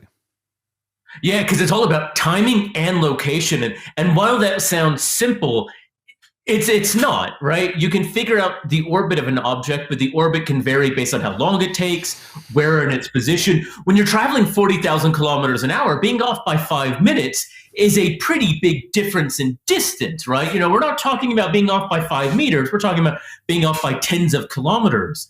So this really does matter in terms of knowing exactly where it is, because as in the case of SpaceX, if there is a potentially hazardous piece of debris, they have to prepare. And in fact, for those who are watching the stream of SpaceX saw, they had to re-get into their spacesuits because there was a worry, and it was a false alarm, of a potentially hazardous piece of debris. And that is the protocol in space station, that they have to get into essentially their emergency capsule, their way home, because if things are about to go bust, so to speak, they need to get out of town. And this is always one of the limiting factors of humans. You will only have as many seats as you have humans. So you will always have a ride back down, like a lifeboat on a boat, because of this exact reason. If something goes wrong, and it's becoming a bigger and bigger and bigger problem. This is becoming, as we send more humans and things into space, and as we build up more space junk, you know, those two things are not conducive to a very safe space, so to speak. Yeah, absolutely. Well, these 200 time bombs are classed as super spreaders. We know about super spreaders at the moment in the world, but these ones are in orbit, and rocket hulks is what they actually are, and they could break into thousands of pieces. And that's exactly right. It is one big one can turn into thousands, which all can crash into their own, which can then break apart. And it really is that chain reaction, and that is the worry. We worry equally about the small ones. But we worry, you know, it's a scale of worry. A small one can do a lot of damage. It's very unlikely to produce more bits of debris other than disabling or destroying that one bit. Big things that can create more, which can create more. It's kind of like, which problem do you focus on first? But it does come back down to the point of this thing is at least the easiest path forward right now. This isn't the best path forward. It's at least know where they are. so you can tell the things that you can control, like the space station, like SpaceX Crew, to get out of the way. And that's the comparable thing. But it all goes back down to knowing where they are, their orbits, and what they're doing. And this is something Australia is becoming a big part of, what we call space situational awareness, essentially air traffic control for space. Where are things? Where are they headed? What are they doing? Where are they potentially going to collide into? Because if you don't have that information, none of the rest matters, because you're out of luck. Exactly right. Well, can Mount Stromlo's new laser aid in this work of astrograph to identify and hopefully lead to the elimination of these threats?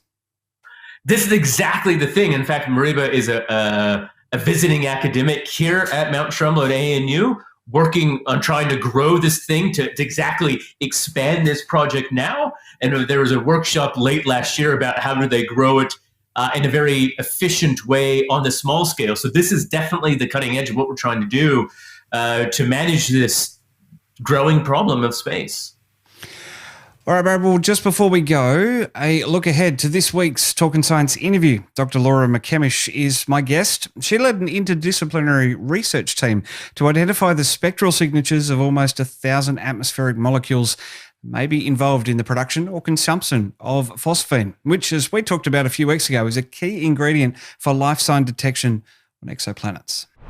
Now, can you tell us what is phosphine? So phosphine is a molecule that has a phosphorus atom linked with 3 hydrogen atoms. So it's one of the simplest phosphorus-containing molecules out there. And that key building block was recently found when scientists were poring over the 1978 Pioneer mission data to Venus. Why was that announcement so controversial? So I think they went back and found the data in 1978. The recent data was they found some spectral lines using microwave spectroscopy, looked in the atmosphere of Venus, and the reason it was so controversial is because phosphine just shouldn't exist in Venus's atmosphere without something weird going on. And that interview is going to be out on Thursday at 12:30 p.m. GMT, or of course, if you're watching us in the future, it's going to be a card in the top right of the YouTube video, and of course on the website at trekzone.org. Brad, great to pick apart the stories of the week with you. We'll do it again next week. Keep up to date with Twitter. Catch new podcasts daily on YouTube. Plus, we're beaming to your favourite podcast app 5 days a week. Just search for Trekzone and subscribe. Welcome to Talkin' Science Interviews. Today, we're diving into the world of finding life on other worlds. New research has indicated almost 1,000 atmospheric molecules. Dr. Laura McCamish is here to explain more. On Apple Podcasts, Spotify, Google Podcasts, and YouTube for over 550 episodes. This is Talkin' Science. Dr. McCamish, thanks for a little bit of your time. No worries. Thank you for inviting me. Now, can you tell us what is phosphine? So phosphine is a molecule that has a phosphorus atom linked with 3 hydrogen atoms. So it's one of the simplest phosphorus-containing molecules out there. And that key building block was recently found when scientists were poring over the 1978 Pioneer mission data to Venus. Why was that announcement so controversial? So I think they went back and found the data in 1978. The recent data was they found some spectral lines using microwave spectroscopy, looked in the atmosphere of Venus, and the reason it was so controversial is because phosphine just shouldn't exist in Venus's atmosphere without something weird going on. So it should be destroyed by the sulfuric acid, and we don't actually know how it's produced in the first place. So you might have heard the stories about maybe it's life. Exactly right. We actually covered it with Dr. Brad on our Talkin' Science podcast. About the possibilities of life, and then the controversies that have followed from that about whether it is or it isn't. As you're saying, it shouldn't exist in Venus. Yeah. Exactly. And so subsequent to that original discovery, there's been people thinking it might have just been SO2, which is much less controversial, or maybe there was a problem with the signal processing that was going on with the telescope. Well, the great thing... Sorry, I'll let you continue. The original authors, they're still debating that one. I'll leave them to it. Well, the great thing with these molecules is that we don't have to go out there to find them, these phosphine and other elements. We can analyse spectral data of exoplanets to make these discoveries. So no great big science missions, but studying data. It's a little bit more mundane, but just as exciting. Well, I think the really important thing is that you can look at planets just so far away that it'd take lifetimes and lifetimes to get there, and we can understand them just today. I would say that we really do want a big telescope up in space, which is kind of expensive, but, you know. But it's a lot cheaper than sending a mission out there and a generational ship, as it were. Very much cheaper than that. Well, you brought together an interdisciplinary team to understand how phosphorus behaves. What did you discover? Yep. So my question when I heard about the phosphine is if we want to know whether it's some chemistry we don't know, some geology, some photochemistry, or whether it's indeed biology, you really need to understand what produces the phosphine and where the phosphine goes, so the sources and the sinks of the molecule. So I got together everyone I knew that might have had an interest in this topic and said, what do you think? And identified that actually there's not that many phosphorus-bearing molecules in the atmosphere of importance, or we don't know a lot about it.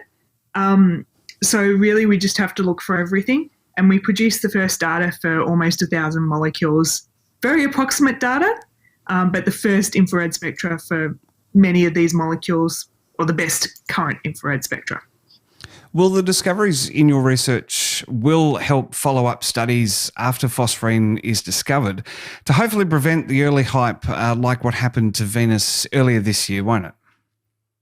Yeah, so it's really about saying, okay, one molecule isn't enough. We need lots of molecules to really understand what's going on and prevent, yes, the headlines that go, we've discovered little green men on Venus. We're like, well, not quite yet. Sorry. We are almost possibly there. Looking at the exoplanets, it's very exciting research. Dr. McKemish, thanks for your time on this Talkin' Science interview. Thank you very much. Keep up to date with Twitter. Catch new podcasts daily on YouTube. Plus, we're beaming to your favourite podcast app 5 days a week. Just search for Trekzone and subscribe. Welcome to Talkin' Science. I'm Matt Miller and Dr. Brad Tucker is here with the week's Science and Space News. Brad, may the 4th be with you. That's right, and also with you. Thank you very much. I'm just waiting for tomorrow. Well, the headlines this Tuesday, the 4th of May. Remembering Michael. Apollo 11's command module pilot Michael Collins passes away aged 90. Extending Ingenuity. The Martian helicopter gets a mission extension and new directive to aid its rover sibling. And doomsday prepping. NASA's regular fire drill for asteroid impact takes place again. It's the 18th week of 2021. Brad, a bumper show this week. Lots to talk about. Yeah. It's been a very busy week in space. And also a slightly sad week, obviously, as we heard with Michael Collins. Yeah, absolutely. Well, before we get into the show, a quick reminder of the socials. We can find you on Twitter at btucker22. I'm on Twitter at Merrimat86. And, of course, Trekzone exclusively on Twitter. Plus, find our YouTube channel for the latest eps and on your podcast app of choice. Brad, first up in our headlines, a speed record has been set. The solar Parker probe clocked doing 540,000 kilometres as it studies the sun. Yeah, it's now the fastest probe humans have ever built. Juno was the previous record holder. Its top speed was getting about 265,000 kilometers an hour. Now, 540,000 kilometers an hour is quite fast. Obviously, still only about 0.035% the speed of light. So it puts it into perspective. Well, Crew One's mission is complete. The 4-astronaut team of the first crewed SpaceX expedition, I wrote that while I was drunk, I think, to the space station. They're back on solid ground this week, Brad. Yeah, look, and it's coming, as you said, ending that first full mission and really the first full splashdown, right? Obviously with crew, the Demo 2 mission, they splashed down, but this was kind of the ending of that first one, even though the second one had already gone up. So obviously a little bit to see. There's also a nighttime splashdown, which was a bit rare. The last one occurring for Apollo 8. So definitely new waters, both figuratively and literally, that they're coming down in. And the European and Australian space agencies have signed up for a second 35-metre radio dish to be built at the new Norcia ground station in Western Australia. Yeah, we hear a lot about, or at least I do, because they're my neighbors, the NASA Deep Space Tracking Station. They literally are my neighbor, but Australian neighbor. They're 30 minutes down the road. But ESA does have their facility, as you said, and another dish to add to their growing facility out there because of, again, how many missions Europe is building. So once again, showing one of the big roles Australia plays in a lot of these things is using their eyes and ears to aid and navigate spacecraft. Well, some sad news to start our stories this week, Brad. Michael Collins, the command module pilot of Apollo 11, has passed away, aged 90, after a battle with cancer. Yeah, it was a sad passing on last Thursday when it happened. The second member of Apollo 11 to pass away, obviously Neil Armstrong did. I think it was back in 2012. But he was sometimes called the quiet astronaut or the forgotten astronaut, but he was actually in my mind, besides being as you say, the loneliest man, the critical astronaut for Apollo 11. If he doesn't do his job, and if something doesn't go right, it is Michael Collins who had to be the savior and vital link for Buzz and Neil down on the surface, and a very critical role. And I think the most important role, especially since we don't hear about it all the time. Yeah, absolutely. Well, he was born in Rome in 1930 and grew up in Washington, D.C. Collins was the son of a career Army officer, Major General James Lawton Collins. He joined the Air Force at 21 and was training in F-86 Sabres before too long, but the Korean War ended before he saw combat. Eventually, he moved to Edwards Air Force Base, Brad, the home at that time of the Right Stuff. That's right. That's where all of those astronauts, a lot of them were selected out of, as you said, their military experience, their test pilot experience. And so he was selected as in one of the earlier astronaut groups. So he's actually also the pilot of Gemini 10 before taking the helms of the command module for Apollo 11. So it wasn't his first foray into space. It was, however, his last flight into space. Like all the other ones, Neil and Buzz, they never went back again. They achieved it, right? They were the winners of this race. And so they were rightfully celebrated in their legacy of space history. Well, you beat me to my next point because I was going to say that he was part of the third class of astronauts in 1963. And his first mission, as you say, 3 years later, saw him join John Young aboard Gemini 10, which was the first time two spacecraft docked in orbit. The Gemini missions, of course, leading up to Apollo and testing the ground for everything that they needed to do to get to the moon. Yeah, and that docking was one of the big things because they knew the docking is what was critically needed in Apollo 11 or, in the Apollo missions, because they would have the lunar module, they'd have the command module, they know they would have to descend to the surface and come back. So they had to get the docking right. And as you said, so it was a very critical experiment and flight that Gemini 10 did. And so, he was in the heart of the space race for years. And it's interesting because when he's selected to be Apollo 11, it's kind of like, all right, think about it, wait, we're in this race. We're going to try and get to this race. You're going to win it. You are going to be the three that win it, except you, Michael. You're going to run and stop 400 meters short of the finish line and then watch them finish and then drive them back. And that's ultimately what he did. And he didn't question it. He didn't, question the limelight. He was proud of what he did because he knew someone had to do that role, and it was him. And without him, that mission is not a success. Absolutely. Well, he went on to be placed by President Nixon as the head of public affairs for the State Department, but he left there after about 12 months at the height of the animosity towards the Vietnam War. He moved to the National Air and Space Museum through its construction to opening in 76. Now, that museum, Brad, is a fascinating place, one that I'm hoping that I get to go to when a pandemic disappears. Yeah, look, and they obviously proudly have the command module and the capsule that he flew in. And as you said, that part of his legacy was trying to preserve the history of America in space and on air. And he probably was also the only one who kind of adapted normally afterwards. Neil Armstrong was known to be quite a recluse after the Apollo 11 missions. In fact, really not even doing a whole lot of public stuff. Buzz Aldrin had some issues with alcohol that he was known to be open about. And Michael Collins was, normal's not the right word, but he adjusted well. As he said, he got other government jobs. He was proud to do his family thing. And that kind of just gives the personality of someone who also has to be the command module pilot for Apollo 11, not actually landing on the moon. You have to be a very quiet, but just, composed human being. I just can't imagine being in that role, especially given the options or the scenarios that could have gone wrong, that he could have had to make vital decisions. Now, obviously, none of that happened, but that's what he had to prepare for. Something a lot of people don't talk about are all those what happens or what if scenarios, and it would be his choice and his actions that decided everyone's fate. And that is a hard mind to get across. Absolutely. Well, Michael Collins was 90. Brad, next up in our stories of the week, we're back on Mars. Ingenuity, the helicopter.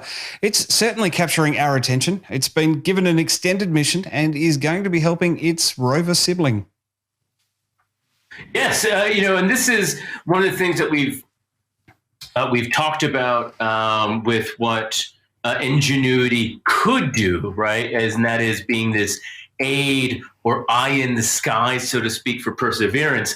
Now, this wasn't part of its original mission. Its original mission was a technology demonstrator. It was always hopeful that something like Ingenuity in the future, or in theory, it could do this. But now it's gone so well that, unlike we were talking about last week about planning its unceremoniously spectacular end, it is now going to have a very critical scientific function, that is being, as you said, the eyes in the sky for Perseverance. Well, after 3 successful flights, this is a big boost to the Ingenuity team. They get to spend the next 30 days hunting for life in Jezero crater. Yeah, and this is exciting because, one of the things that we've mentioned before is the Perseverance or other rovers as well. They're not built for speed, right? They're only going 140 meters an hour. They don't cover a lot of ground. Ingenuity's been able to cover that distance in a minute. So it can quite quickly go ahead, look and scan, as you said, Jezero crater, because that's where Perseverance is. It wants to find the best places to dig and look for rocks. And imagine if the best place is all the way across the crater, or even if it's a kilometer away, right? That's going to take 10 hours of driving for this rover to get there. So it's not going to do it pretty quickly. So this Ingenuity is going to be tasked to go and map all the different areas, report back, and essentially help Perseverance find the best places to go look for its mission, and that is potential fossil remains of life. Well, NASA had this change of heart on Friday, gave the team this new mission. Personally, I'm pretty glad that they did this because a long-range crash landing just wasn't going to befit Ingenuity and the mission that it had achieved. Yeah, look, it would be quite sad to see it go that way, and that would be the end of it. And I think that will still ultimately be the end at some point when they know they're about to run out of battery and power and life. However, it's still critical because now that they can keep going and they have this extended lifespan, they can keep searching, they can keep working, and they can keep using it for what everyone was hopeful for, is to do this exact purpose.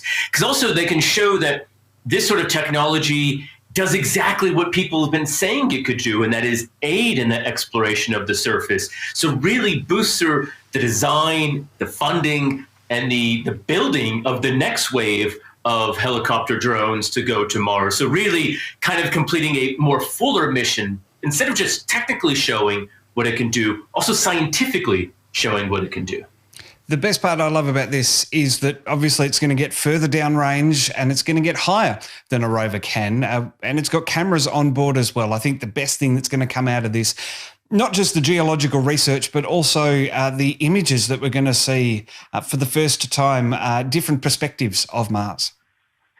Exactly, that's right. You know, the elevation, as you said, that you can't get besides just the distance. Being able to see things from above versus on the ground, that does change. We know naturally you see different weathering patterns, for instance, on rocks or composition than you do on the surface. So there's a lot of different things that this will aid. And again, really help in that formation of the next wave of these missions that go to Mars, and hopefully have bigger and better capabilities than what Ingenuity has. Not that Ingenuity isn't great. I mean, keeping in mind, only 2 weeks ago now, people were just hoping the thing took off and didn't crash, right? You know, that's where we were. And now we're doing literally exploration on the surface of Mars. It's quite amazing how fast and far it's come. Well, lastly this week, Brad, the biennial asteroid is coming. I forgot the quotes. The biennial asteroid is coming and we're all doomed drill from NASA was held virtually at the end of April. That's right. One of those things where, yes, there is something called the NASA Planetary Protection Office, and yes, they do run drills. Now, the good news is we failed less than last time. The first time they ran it, I think it was a spectacular fail. This was I think probably everyone could say a learning fail. So, you're going on the right track. It's like going on an exam where the only question you know how to answer is your name versus you at least had a good shot, even though you got most of them wrong. So they are progressing. And it's a really, as funny as it is, it's actually a really important thing into showing, testing, and evaluating our capabilities of asteroid detection, science, and then how we can use that information to limit damage here on Earth if an asteroid were to hit it. What I love is that Talking Science now in its third season, we've actually covered the last one where we failed spectacularly. And this time around, initial estimates had Australia and Antarctica as the only two continents to be spared. Those were the initial estimates in this simulation. There's something to be said about living far removed from everyone, Brad. That's right. We're just sitting there going, we'll watch the show. But no, it's but it really, they went through the process of we detect an asteroid. Okay, well, where is it going to hit? And then it's true. In reality, we would have such a big range, especially if the data isn't there. Then simple things like, okay, well, now that we actually know there's an asteroid, did we detect it before and miss it? Because this does happen if you get a really faint object and you can't really be sure whether it's noise or a real object. Would we have seen that before? And in this case, in the simulation, they show that the asteroid actually was detected back in 2014 with its first pass. Again, this is all a theoretical asteroid, but we do know this happens. So now that they detected 2014, that immediately improved the orbit and trajectory and therefore the potential crash or hazardous zone. And so it makes a point that, well, if we were sensitive enough like we are today back in 2014, we would have known what we know today back in 2014. So that would have changed our preparation from 6 months, like the simulation is, to 6 years. Now, that is a big difference in terms of what you can do because the options are potentially really real for what we can build and launch in 6 years. You cannot really build something, as the simulation shows, in 6 months, unless you have something essentially standing at the rocket ready to fly, which isn't the case. You could also go to an oil drilling platform off the coast and grab a hard nut team, a crack team of oil drillers, possibly as well, and put them on a couple of military space shuttles that we just happen to have lying around and lose one shuttle but successfully detonate a nuke. Is that a possibility? That's right. See, the problem was in the first drill, Bruce Willis wasn't ready. See, he was waiting for the call in the second one. That's why they did better. But this is exactly the point. We don't actually have that stuff ready. It could take 5 years from designing to building and testing and then launching of a mission. It just does take a long time. Now, obviously, you can build and design some prefabricated missions, and this is one of the points of the simulation, is that maybe should be one of these options, that we design or at least somewhat build something to get it ready so that turnaround can be relatively quick. But it still will even take time to assemble, test, and launch it. 6 months is pretty short to be able to do the various options that you could check it. The main two were a deflection using a high projectile, like the DART mission will do later this year, or launch later this year, or even a nuclear bomb. But you don't turn around that in 18 days, I think it is. That just isn't going to happen. So it also just goes to show that, like what a lot of people said, the best way to avoid it, like everything, is detecting it a lot further. You have a lot more options regardless at 6 years than you do 6 months. Absolutely. And I think another thing that would help planet Earth is if Morgan Freeman was the president. He may not be able to stop the asteroid from hitting, but he certainly will be able to guide us through the calamity that ensues. Biden's probably pretty on point. I'd follow him.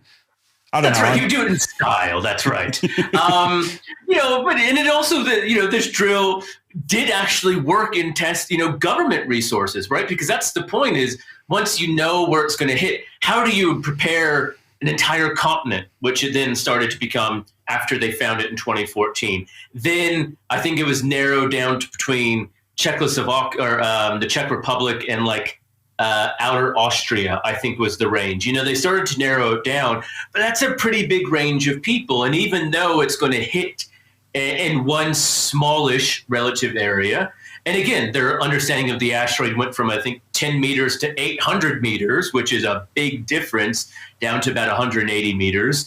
All of those projections dramatically change.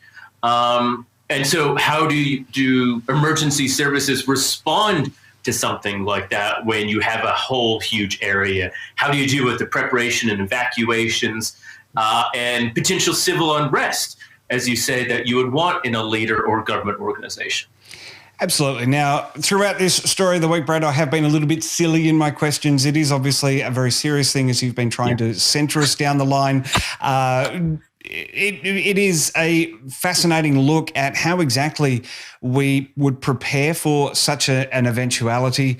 And also, I think, you sort of look at it and you go, biennial, every 2 years, is that too often? But I think with the rate of change of technology and our ability to do things, it's probably the right amount of time in between these drills to see how things have changed and just how better prepared we are. I mean, just look at the last 2 years. We can now put people in Crew Dragons, for example. Yeah, that's exactly right. No, it is kind of funny because when you do picture this in the movies, yes, we all got to know it doesn't work like that, but it also works so far from that. But there's also elements that are very true, like an asteroid kind of coming out of the unknown or blind spot. That is the worry. That is not the dramatic part of the film, that we all of a sudden discover an asteroid 2 or 3 weeks out. This is exactly the point of that drill, because that is a real potential thing. And it isn't just as simple as gooning Bruce Willis. You just can't simply pop up and have something ready. And you're exactly on point. 2 years, a lot of things change technologically wise, data wise, knowledge wise, and also you want it so that people can keep building on their preparation and practice and planning and going forward with it. So maybe in 2 years Australia will be included because they remember we're a continent. But also, if an asteroid doesn't realize we're a continent, then maybe it's not our problem to worry with. So that's fine as well. And we should just note, keeping in mind, all of these scenarios were not for some sort of giant global ending asteroid. We're not actually worried about that. We can detect those. We do know what those are doing. It's the small Chelyabinsk ones, like happened in Russia over 2013, that literally do sneak up upon us. And in fact, it was that mission that re-instigated and then properly funded the NASA Planetary Protection Office that now runs this drill. It is fascinating times ahead, Brad. We're looking forward to what can happen in the next conference and see exactly what happens. But before we go on today's show, a quick look ahead to this week's Talkin' Science interview. Nick Swainston is a PhD student at the Curtin University in Perth. He was analysing data from the Murchison Wide Field Array and discovered a pulsar. You interpret a whole heap of raw data, graphs, numbers, and other stuff. Now, aside from practice, how do you make heads or tails of all of that to pick out an object like this pulsar? Yeah, well, it's very time consuming. So just to discover this first pulsar, I had to use 90,000 CPU and GPU hours on a supercomputer. Wow. So to put that into scale, like if you just had a really nice computer at home, that take about 2 years to process, but it's a lot faster on a supercomputer. And it spits out thousands and hundreds of thousands of these sort of candidate images where it gives you as much information as possible. And you have to look at it and think, okay, is this real or is this noise or sort of maybe like a satellite that kind of looks like a pulsar? So yeah, it's a lot of work to get through, but it's getting easier now that we're sort of automating as much as we can. Now, that interview will be up on Thursday at 12:30 p.m. GMT, or if you're watching us in the future, click the card on our YouTube video. You can also find the official watch page on our website. That's, of course, Trekzone.org. Brad, great to pick apart the stories of the week. Let's do it again next week. Sounds good.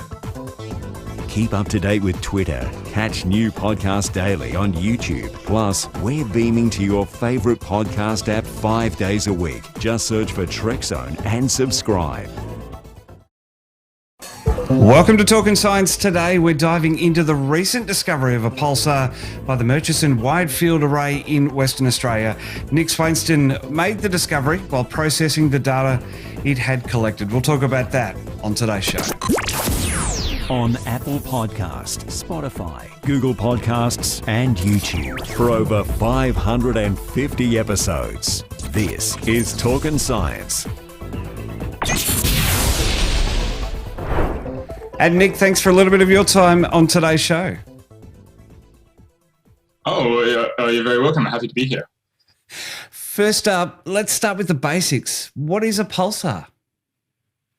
So a pulsar is born when a star dies, which is called a supernova. It's a massive explosion.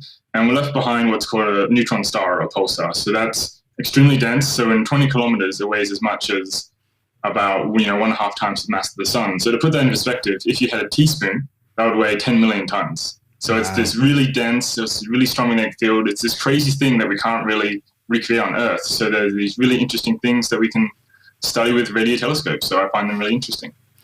That is very cool. And they can be used as measuring tools, as I understand it, testing the laws of physics under extreme conditions. Yeah, exactly. So because they're so dense, if we get two of them in an orbit, that's called a pulsar binary, then we can really accurately measure how gravity works at these extreme densities. We can investigate the interstellar medium, like in between us and the pulsar. And there's even these things called pulsar timing arrays, which we're hoping to use to measure low-frequency gravitational waves, but we're not quite there yet. Well, this discovery that you've made is a big deal in a few ways, but not least of which that it's the first time the MWA has found a pulsar.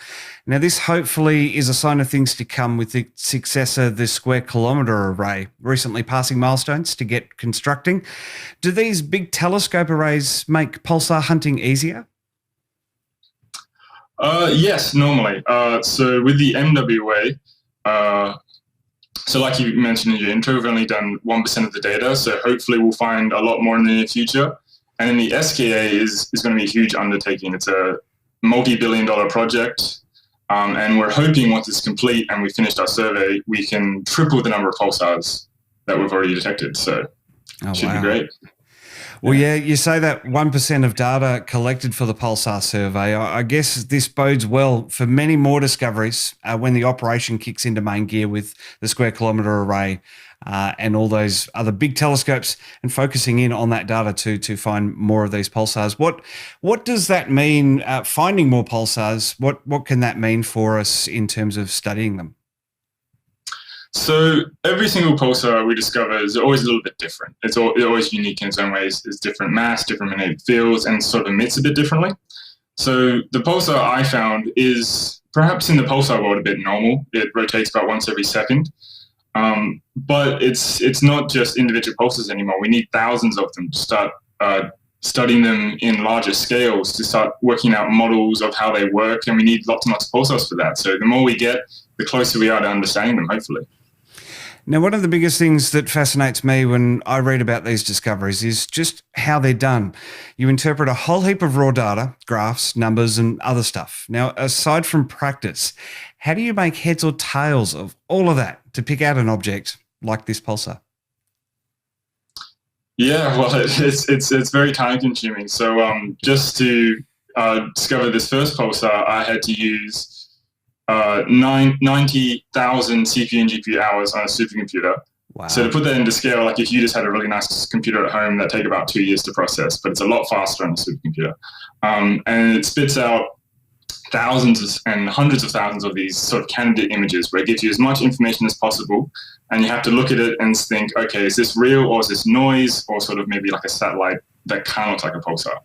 So yeah, it's a lot of work to get through, but it's getting easier now that we're sort of automating as much as we can. So that automation that kicks in, that really does, I guess, the hard work for you, and it sort of gives you some candidates, as you say. So it spits out some options for you, and I guess you've got to go in there and double check everything and see whether there are things of note in the data samples that it's given you. Yeah, exactly. So there's actually a bit of machine learning that we put first. So machine learning will do its best, and it sort of takes out like 90% of the candidates, and then we're left with the last 10%. But we're hoping to get that better. We have actually a few undergrad students working on improving our machine learning. So hopefully that'll be like 99% we don't have to look at. We can look at the best 1%, which will really speed things up. But yeah, I recently even convinced some third-year students to help me look through all these, because I think we have 100,000 in the can at the moment. So there could be more pulsars. We just haven't had the time to, find and follow up and discover. So yeah, a lot of work. Nick, when you started your PhD work, did you know that there was going to be this much data analysis, or were you hoping for something a bit more exciting? Or is this exciting for you? It is exciting for me. I'm a glutton for punishment when it comes to software development and processing. I really enjoy just having these big pipelines that take up all the queue and making them as fast as I can. I find that really satisfying. So I was glad to have such a big data project. And I guess at the end of the day, finding a pulsar and knowing that that this little thing that you discovered in the data can lead to some pretty big things and hopefully some advancements as well in understanding these pulsars. I guess that's a good feeling as well. Oh, yeah, definitely. So it's now known around a little pulsar group as Nick's Pulsar, so that feels pretty good. Yeah, that's awesome. And it will forever be known as Nick's Pulsar. So that is awesome. And hopefully more pulsars to be discovered as you analyze some more data. Have you got anything else on the horizon at the moment? Is there any other data sets that you're looking at? Oh, we're always processing data and we're always making candidates. So yeah, watch this space. There should be more pulsars soon. Awesome, Nick. Well, thanks for beaming in. And as I say, hopefully you'll find many more of these pulsars as you keep looking. Sweet, thanks for having me. Keep up to date with Twitter. Catch new podcasts daily on YouTube. Plus, we're beaming to your favourite podcast app 5 days a week. Just search for Trekzone and subscribe. Welcome to Talking Science. I'm Matt Miller in Studio 4. Dr. Brad Tucker is here. Brad, happy Tuesday. Yeah. How's it going? Really good, my friend, really good. Let's get the headlines in this, the 18th week of 2021. Blue Origin opens the bidding for a seat on New Shepard. Axiom 1 set for launch in January, the first private mission to the space station. And the RAAF nominates a head of the space division. Before we get into the show, Brad, a quick reminder of the socials. We can find you on Twitter at btucker22. I'm on Twitter at Miramat86 and, of course, Trekzone exclusively on Twitter. Plus, find our YouTube channel for the latest eps and on your podcast app of choice. Brad, first up, a quick plug for Talking Science on Thursday. Project scientist Jason DeWalken will beam in again to chat about Osiris-Rex's successful departure burn from asteroid Bennu. That was a fantastic sight to see this morning. Yeah, look, it was been a long time in the making, and now they have a very long trip back to Earth, but hopefully it's a safe uneventful trip back to Earth, which is the kind you like. Absolutely. Brad, let's get cracking on our stories of the week. And a bottle of wine that spent 14 months on the space station is set to fetch around $1 million when it goes up for auction. Yeah, we talked about, when they had the results of this and how this wine had aged a few years, even though it spent a year in space compared to the bottles on Earth. And there's always been discussion about what would happen to the remaining bottles that weren't tested well. Not surprisingly, now one is up for auction, and they think it will catch a pretty penny, which it really should. And it should be a pretty exciting bidding war. It'll be interesting to see who ends up with the bottle and what they do with it. I imagine they're not going to drink it and just to say they have it, but we'll see. Absolutely. Well, Ingenuity has doubled its height record on Mars, now up to 33 feet on its fifth flight, and it's left Wright Brothers Field behind, taking up residence about 130 metres south. Yeah, we highlighted this last week when it was nominated to have this new mission. It had done so well that it was now going to go scout locations for Perseverance and, hitting the ground flying, so to speak, that they got it going and are now in a different, as you said, landing spot for the second time on Mars. And this is actually quite more important than it just seems. When Perseverance dropped Ingenuity off, it completely scanned the area to make sure it was putting it in a soft spot. They were flying a bit blind almost and landing in the second location. So there was a little bit more danger and issues that could have happened with finding the second landing site as opposed to the first one. Brad, Blue Origin has opened the bidding for its first tourist trip, which will be lifting off in July. Yeah, look, we hear a lot about SpaceX. We've talked about, Axiom's private missions and doing that. So today, Virgin Galactic, we highlighted when they unveiled what their new plan would look like. And Jeff Bezos of Blue Origin has been quietly chugging through. They've done lots of test flights. I think they've had 14 or 15 themselves. And so now they are, unsurprisingly, not only have opened bidding for their first flight, but as he said, have said that they want to go in July, essentially seemingly win the race into private space. Yeah, well, the new Shepard rocket and capsule will fly up over 100 kilometres, float for a few minutes before parachuting back to Earth. So it's not a few days, but it's certainly one hell of an experience. That's right. It's more akin to what Virgin Galactic is doing in these short flights into space. And so the way Blue Origin works is they have their rocket booster, which does come back down and land and is reused, just like the SpaceX Falcon 9. And then the capsule, as you said, that would descend down. So you get to see space. You get to technically get over that 100-kilometer mark, which it's a bit contentious actually with Virgin Galactic because the legally agreed upon definition of space is 100 kilometers, but the U.S. recognizes 82 or 85 kilometers where pilots get their space wings, so to speak. And that's the height Virgin Galactic's going to fly at. Regardless, everyone will experience that weightlessness and get to see that kind of overview effect of into space. So obviously some slight competition, I think we'll see about who is the most astronaut-like with these companies. But needless to say, clearly Blue Origin is aiming to be the first as compared to SpaceX's planned mission with Inspiration 4 later this year. Well, passengers will be able to gaze out of 6 windows, which Blue Origin claims are 3 times taller than on a 747.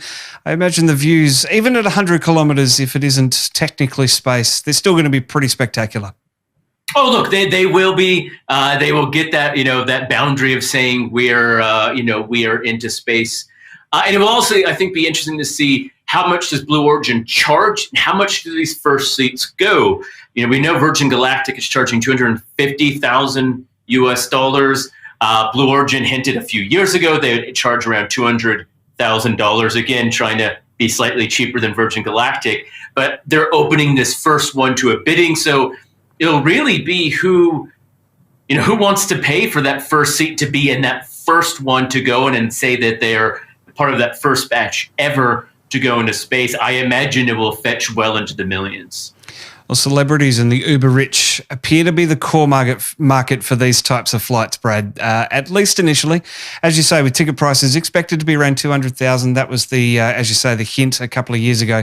This auction, it's not all for Blue Origin. A single seat here will benefit Club for the Future, which is Blue Origin's foundation, which aims to promote STEM education. Certainly a worthy cause for someone to donate as much money as they can. Look, it's actually quite cool. There's been a number of schools in the U.S. who have paid relatively cheap amounts to actually launch an experiment technically into space.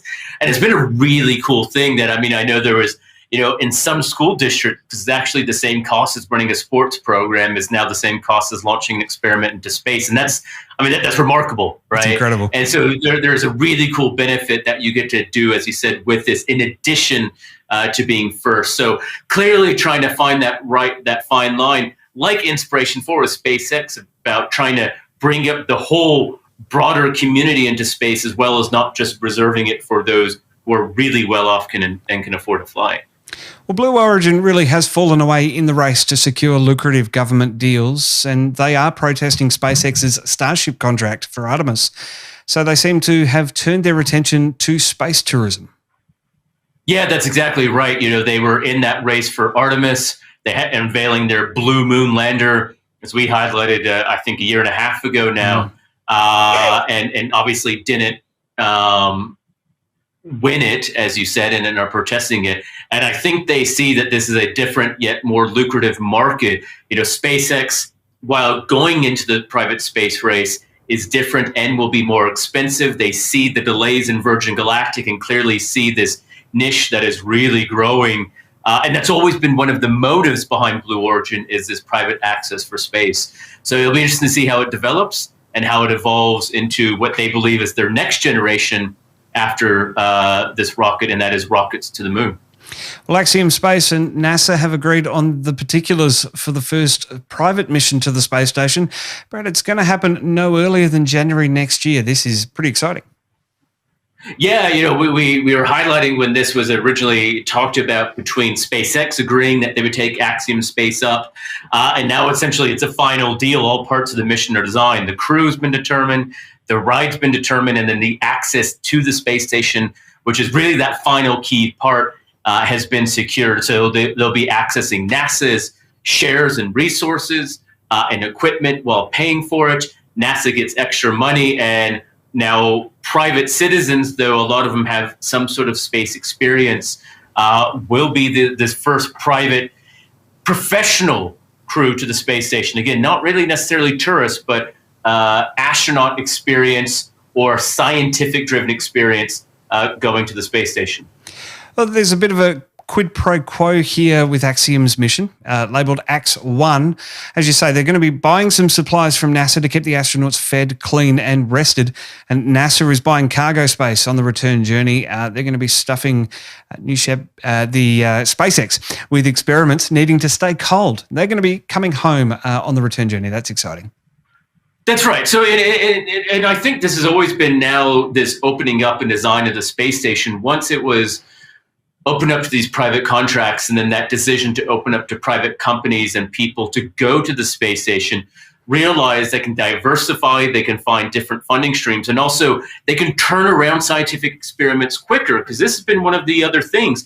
You can't do an experiment to the space station if there's no way to get it to or from the space station. That is a very critical component. But since we've seen the better and more readily accessible options to the space station, means a variety of experiments are opening up and being offered to a number of groups, including one that I'm even considering, and we're looking at designing. And that's just because there is that potential now of it being a quicker turnaround. And if it's kind of like airplane flights. If there's more options, there are cheaper and more flexible options, which means you're more likely to consider it if it fits in with your schedule. And that's clearly what they're seeing now with these Axiom and private companies going to the space station. Well, it's not just a simple matter of selecting a group of people either. So far, Michael Lopez Alegria, Larry Connor, Mark Pathy and Ethan Stibb are prime crew members who will have to undergo NASA medical qualification tests before being allowed to board the station.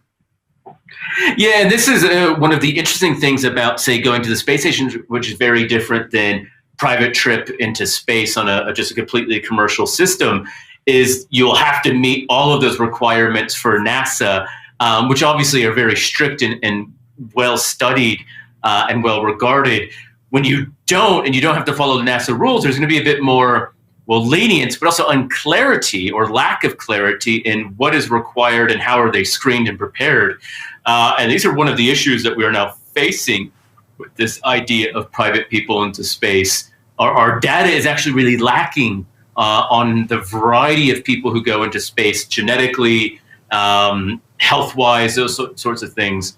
And so there will be a lot of learning to happen in this whole space medicine area, whereas at least going to the space station, they're building on the clear requirements that they already have, may not still be suitable for regular people into space, and regular being non-selected astronauts. But there's at least some guidance there as to what is needed. Well, we first reported this deal last year, so a lot of careful planning and consideration is going into this. The station, after all, has to keep operating and paying for itself. It's not cheap to stay up there. No, it's not cheap, and especially with Russia looking at finalizing their position and arrangement with the space station in a number of years, because they're committed to building a one with the Chinese around the moon, as we've talked about. It is an uncertain future, but it's also clear that there is a market for other countries and companies to go into it, and that maybe this is that future venue of it being an Axiom express interest in building their own module for the space station as well in 2024 that could detach in the future and just be completely independent, but maybe they take over running it. There's a lot of different options here. And keeping in mind, Axiom is also designed and run by former NASA astronauts. So they're very clearly, that's the requirements and needs both of NASA, both of the US government, but also of the private sector. So really a very good group to be managing this kind of transition phase in space travel. Well, lastly this week, Brad, let's come home. The RAAF has given a rare glimpse into its future leadership looks, with Air Vice Marshal Catherine Roberts being nominated to head the Space Division. And look, this is an exciting development. It was, hinted at the 100th anniversary of the Air Force that they would be looking at this, and now clearly announcing that she is going to head this new space command, as it were. Clearly, as everyone says, a very capable person, very familiar with space in regards to defense. And as we were just seeing on the screen, she was talking to Russ Boyce, a friend of mine and colleague down the road at UNSW Canberra, who builds satellites and who's built the satellites for the Air Force M2, which she commissioned. So clearly someone who knows a lot about what's happening in space and the needs across the sector. Well, this announcement comes just a few weeks after Space Command itself was announced as part of a wider space domain review. That's right. It was really highlighted that the Air Force, Navy, and Defense or Army all have their own space capabilities and all different needs and operations. And what was shown that needed to be brought together to share and make efficient resources, development, capability, and all those sorts of things. So, really more of a collaboration, more like what the U.S. Space Command is, as opposed to the U.S. Space Force, which is just a completely independent branch of the military. But clearly showing the needs that space is becoming a bigger and bigger part of defense, which everyone knows, and really how to bring it together and control what is happening in space in regards to Australian defence capabilities. Well, Chief of the Air Force, Air Marshal Mel Hupfeld, was speaking with the ABC, and she was talking about how they're about 3 or 4 years behind where she wants the service to be, that space is a warfighting domain, but Australia's not looking to militarise space just yet. These comments seem to be in line with most of the other countries' intentions, Brad. Well, and Australia's always been trying to play a bigger role in this. And actually, it's a much needed role, an important role, because, as we've highlighted before, Australia kind of covers a huge chunk of space based on our landmass, and a lot of other countries are reliant on our access and monitoring of space from the ground, which means we have a louder seat at the table relative to our GDP and population size, as opposed to, say, the US and China.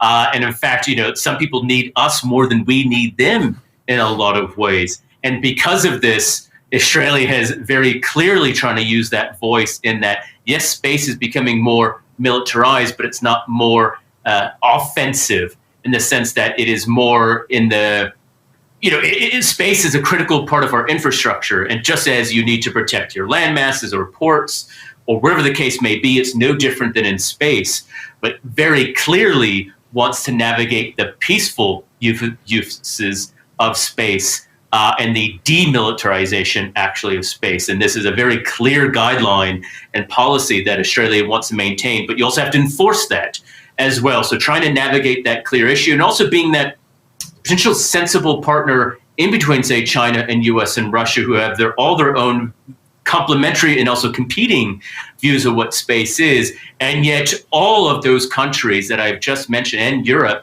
at some level actually have facilities or need data that comes out of Australia for their technological and satellite capabilities. So and Australia knows that and is using that angle well. Well, certainly a space to watch, if you'll pardon the pun, as the RAAF moves into its second century of operation, Brad. We've gone from flying in World War II to now getting into suborbital domain and looking after what's above us. Yeah, and it's going to be an interesting road and path that is navigated over the next few decades. And I do hope Australia and not in a corny way, but the Australian beliefs in this space really show through, because that's ultimately the middle ground that I think everyone wants. And that's what Australia is trying to do, is really secure and hold that middle ground of the use of space. And I think if done rightly, and I think the new Air Marshal, the new commander of this division of the U.S., or the Australian Defence rather, keeps her U.S. and other colleagues in check, to be honest. Well, just before we go, Brad, a recap of our live coverage of China's Long March 5B rocket body returning to Earth. It crash-landed in the Indian Ocean on Sunday, but not before causing a whole heap of contention among the spaceflight community. Jason McDowell joined me on the live stream, and he wasn't pulling any punches. We're going to continue with our expert analysis now. Let's bring Jonathan McDowell back in. Jonathan, Professor Gorman spoke earlier in the show about how things are supposed to be done since 1990 with international guidelines around objects over 10 tonne. Mistakes can happen and malfunctions, etc. Do you think that that's what this is, or is the CZ-5B of a poor design? No, this was not an accident. And that can happen, like, for example, there was the Russian Phobos Grunt Mars probe that was meant to go to Mars and got stuck in Earth orbit, and it re-entered. And so that was 13 tons, but that was, okay, well, you tried, you didn't mean to do it, it failed. But with this Long March 5B, the evidence seems to be that this is actually the design. It goes into orbit, it's meant to go into orbit, it doesn't have a restartable engine, and so there's nothing they can do about it. It just sits there until friction with the Earth's atmosphere brings it down and it breaks up somewhere.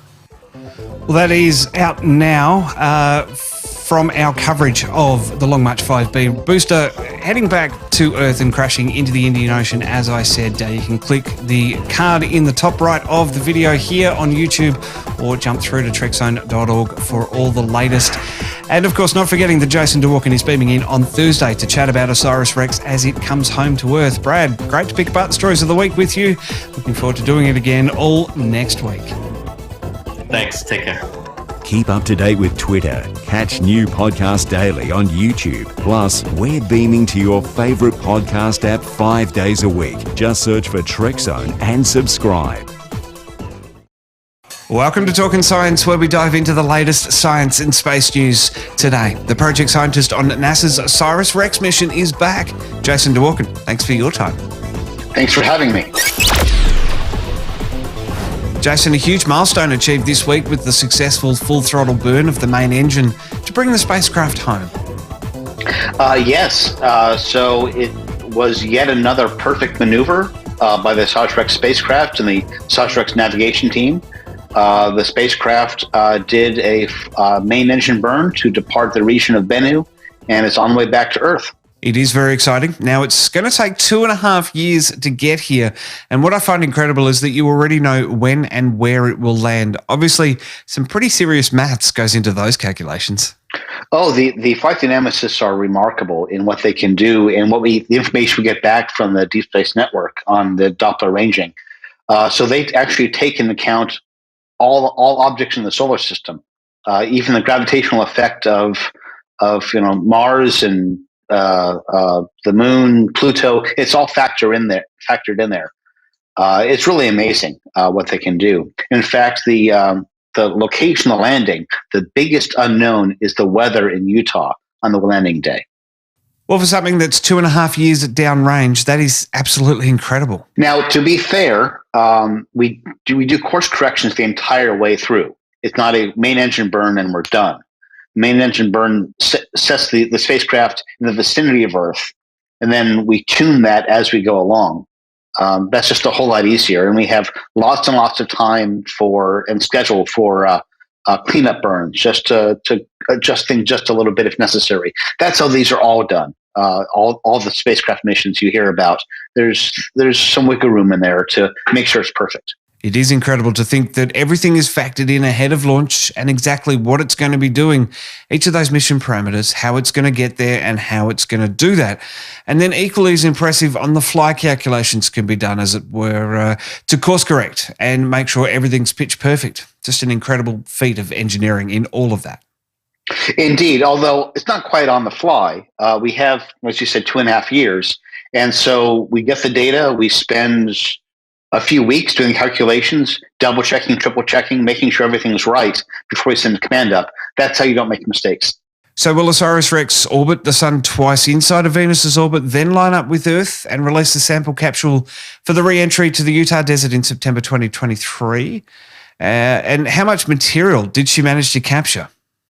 So first of all, the spacecraft doesn't go inside the orbit of Venus until after Earth flyby. We need to keep the sample cool and pristine. And so the trajectory that takes the spacecraft to Earth means that after Earth, the spacecraft doesn't matter so much. And so it does pass within the orbit of Venus a little bit. And hopefully the spacecraft will survive that and be ready for future exploration. As far as how much sample, we have estimates, and there's a range of numbers you can use. If you remember, the sample container was literally overflowing with material, and the mechanism we had to weigh it was by sticking the arm out and rotating the spacecraft and measuring the change in moment of inertia. But doing that actually would force material out and be lost. So we'd get a mass, but in exchange we'd lose material. And in this case, it's better to have more sample and less knowledge. And so we decided to stow the sample as quickly as we possibly could.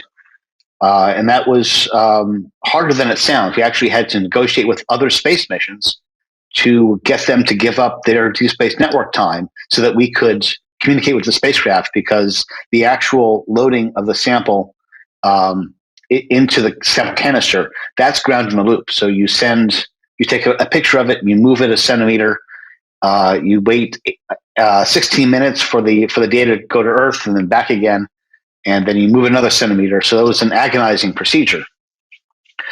So we were grateful to the other missions that has said, okay, yeah, we'll wait a few days until we get our antenna time. Well, Jason, how successful was the phase of the mission of orbiting Bennu and collecting the sample? The sample canister was literally overflowing. We don't know the amount. Certainly well above the 60 grams that's required to achieve all of our science goals. We saw material leaking out, so it's not full anymore. So it's less than the 2 kilograms of capacity. So half a kilogram and a half. It's really hard to say. We can speculate we can place bets if you want, but we won't really know until it gets into Houston and we open up and weigh it. And we'll just be patient.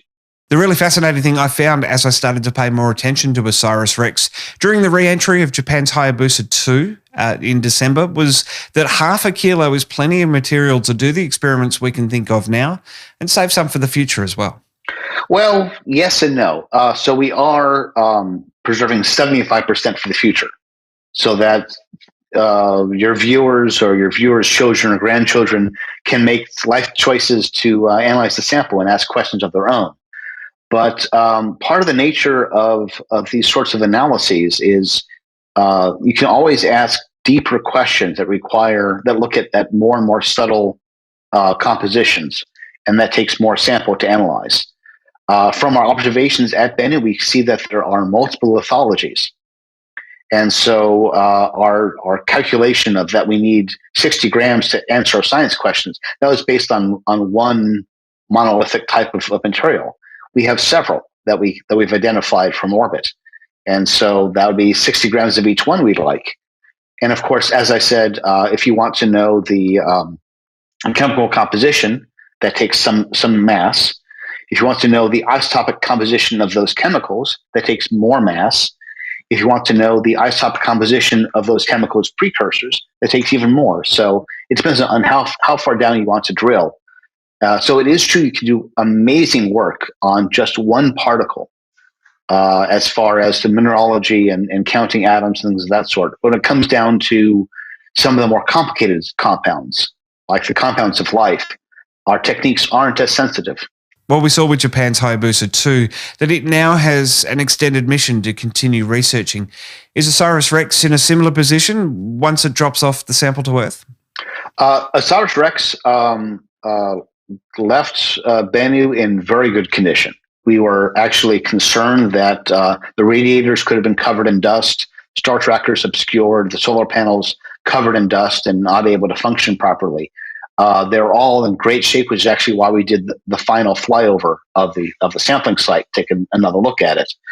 There is obscuration of some of the instruments, but nothing that actually impedes anything, as you can see from the flyby images of Nightingale. So there's a whole process where we can write a proposal to NASA, and they can decide if it's worth the budget and is worthy science. And it's still in negotiation how open competition that will be. And so we will follow the direction and find out what works. Jason, 2.5 years to re-entry. Is it now sitting back and waiting, or are there still plenty of things to be done? We're doing rehearsals on the recovery of the sample return capsule for both the nominal case and the off-nominal cases. That you can always come up with things that could go wrong, and we practice that. We are, of course, exchanging samples with JAXA for Hayabusa 2 samples. And so we'll be some of our team members, including myself, are working on Ryugu samples. And so we'll use that information to help inform us how to analyze Bennu samples. So much to do. It's going to be actually a busy 2.5 years. Jason Dworkin, project scientist for NASA's Osiris-Rex mission. Thanks for beaming in. Good luck with the return voyage. A pleasure. Thank you for having me. Keep up to date with Twitter. Catch new podcasts daily on YouTube. Plus, we're beaming to your favorite podcast app 5 days a week. Just search for Trekzone and subscribe. Welcome to Talking Science. I'm Matt Miller in Studio 4. Dr. Brad Tucker is here. Brad, happy Tuesday. Yeah, how's it going? Doing well, my friend, doing well. Let's get the headlines in the 19th week of 2021. China continues its string of red planet firsts, launching, orbiting, and now landing on Mars. A very different space race. A Russian film is set to head to the space station in the same month as Tom Cruise. And hearing things, Voyager 1 detects the universe as it continues on its journey away from Earth. Brad, school talks are back on. You're out in Orange today. Yeah, we were in Cowra yesterday and back into Orange, so it's good to get back and see some kids and talk about all the amazing things that are happening in space that weren't even happening 2 weeks ago, and how fast it's moving, which is always exciting. Absolutely. Well, before we get into the show, a quick reminder of the socials. We can find you on Twitter at btucker22. I'm on Twitter at Miramat86, and of course, Trekzone exclusively on Twitter. Plus, find our YouTube channel for the latest eps and on your podcast app of choice, and not forgetting the website, trekzone.org. 18 years on the web this year. Brad, kicking off the show, Rocket Lab's 20th launch has ended in an anomaly. Payload and second stage lost, but the experiment to return stage 1 completed successfully. It was a disappointment, obviously, to the satellites on board and what happened.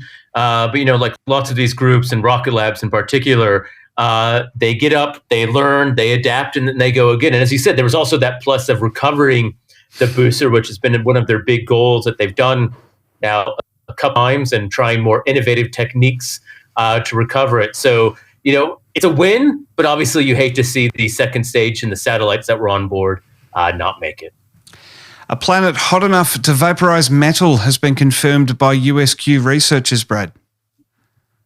Yeah, another one of these really close exoplanets, one of these hot Jupiters, as they're called. So, it's essentially like a Jupiter, very close to its star, so it's hot. But because they're so nearby and so big, the normal atmosphere, the normal thing exists. So when you have a hot enough planet or that close, your solids become liquids or gases. And yes, you can melt metal. So it's a very different idea of a planet than kind of the ones that we're used to in our own solar system. All righty, Brad, let's dive into the stories this week. And China has continued its feat of firsts, red planet firsts, in fact. The first mission has landed on the surface. This is a pretty cool feat. Yeah, we've kind of been waiting to take place on Tianwen-1 to the surface, and it was great that it actually happened. It's as we've talked about before, it's really hard to land on Mars. It is really tricky. Others have tried, and it hasn't necessarily worked as well.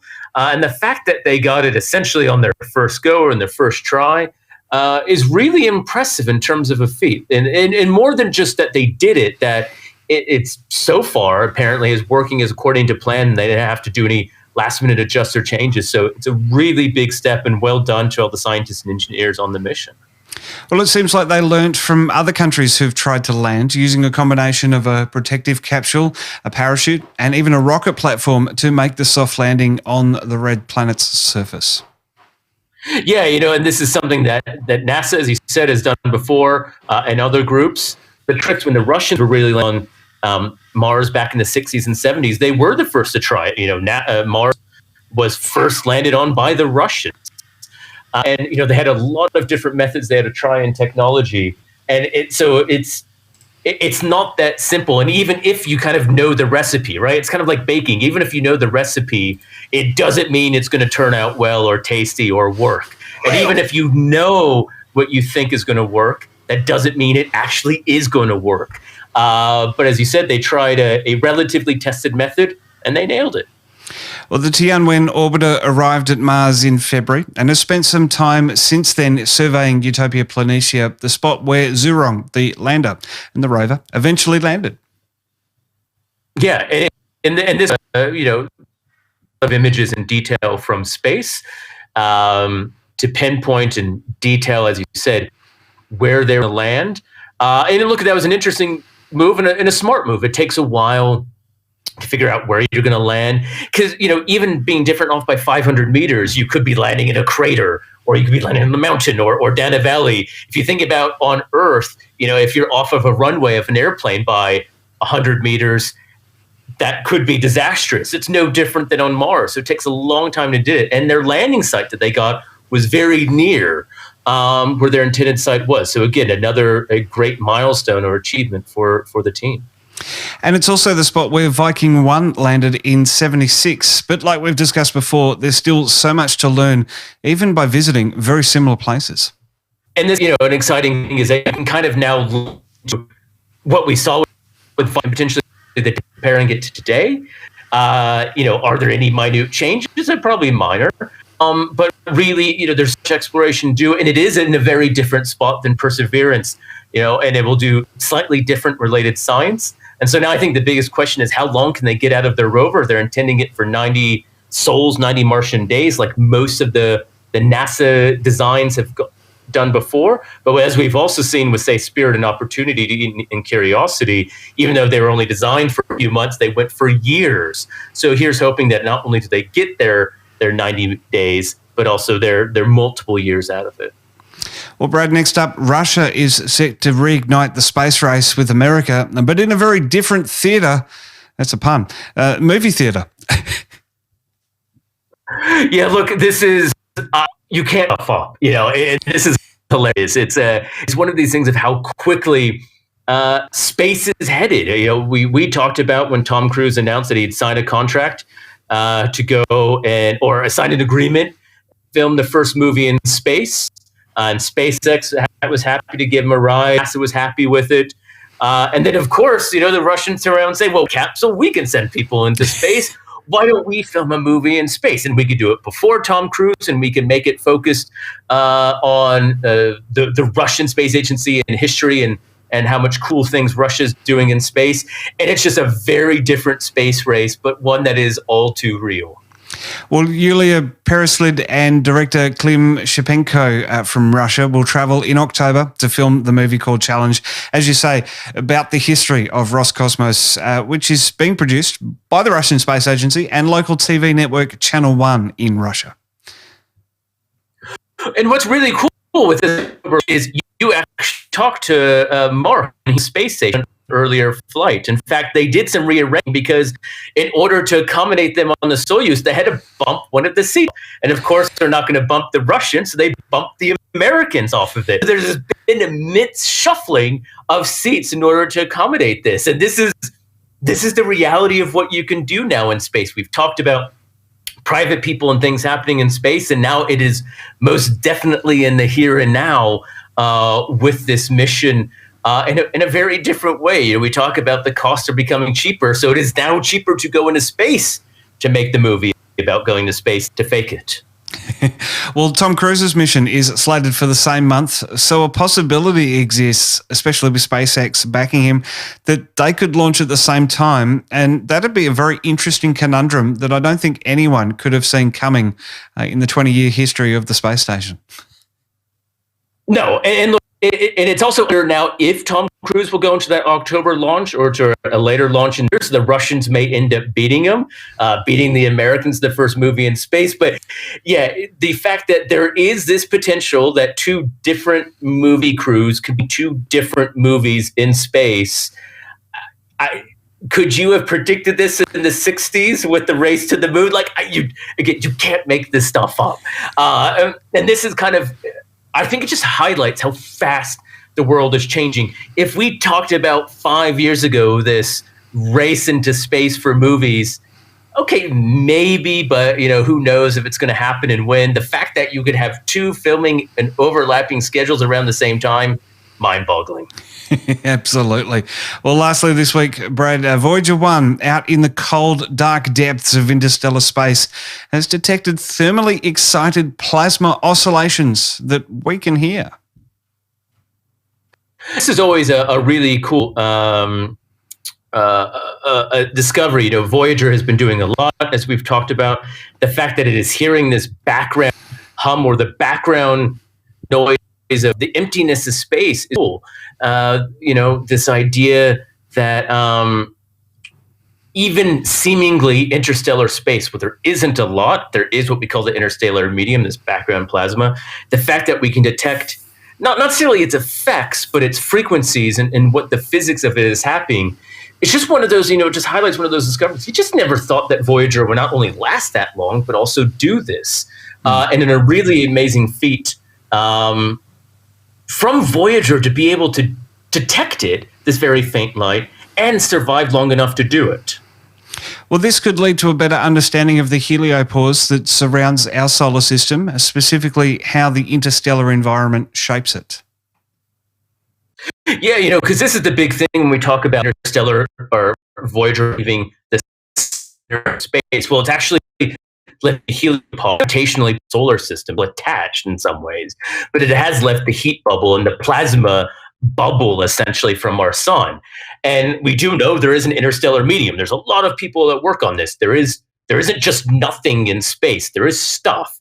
And the fact that you can see and potentially detect the interactions, the limits, and directly probe the interstellar medium in a way, again, we just never really thought, is an exciting opportunity for understanding the stuff between stars and the stuff that actually makes up the main body of galaxies.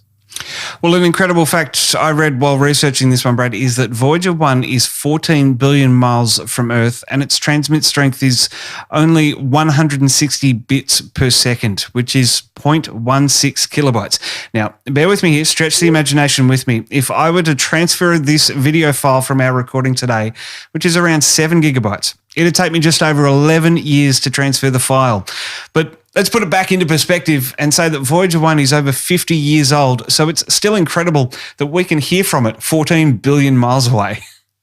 I think it's incredible that you can detect this, that you can hear from this, and that it still works, and it detected something. That's the thing. The fact that it alone made a scientific discovery that was not really the intended purpose. And this just goes to show that sometimes with these experiments, you just, expect the unexpected. You just don't necessarily know what's going to happen from them. And it's remarkable that it is possible. Again, mind-boggling. Well, will Voyager 1 ever be out of contact with us, Brad?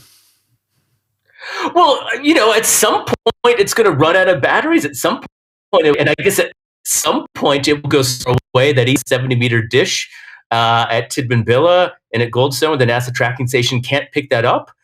I think everyone thinks that the probe will die or reaches the limit of us being able to pick it up. So it's trying to juice it for all its life, so to speak. Well, just before we go, Brad, a look ahead to this week's Talking Science interview.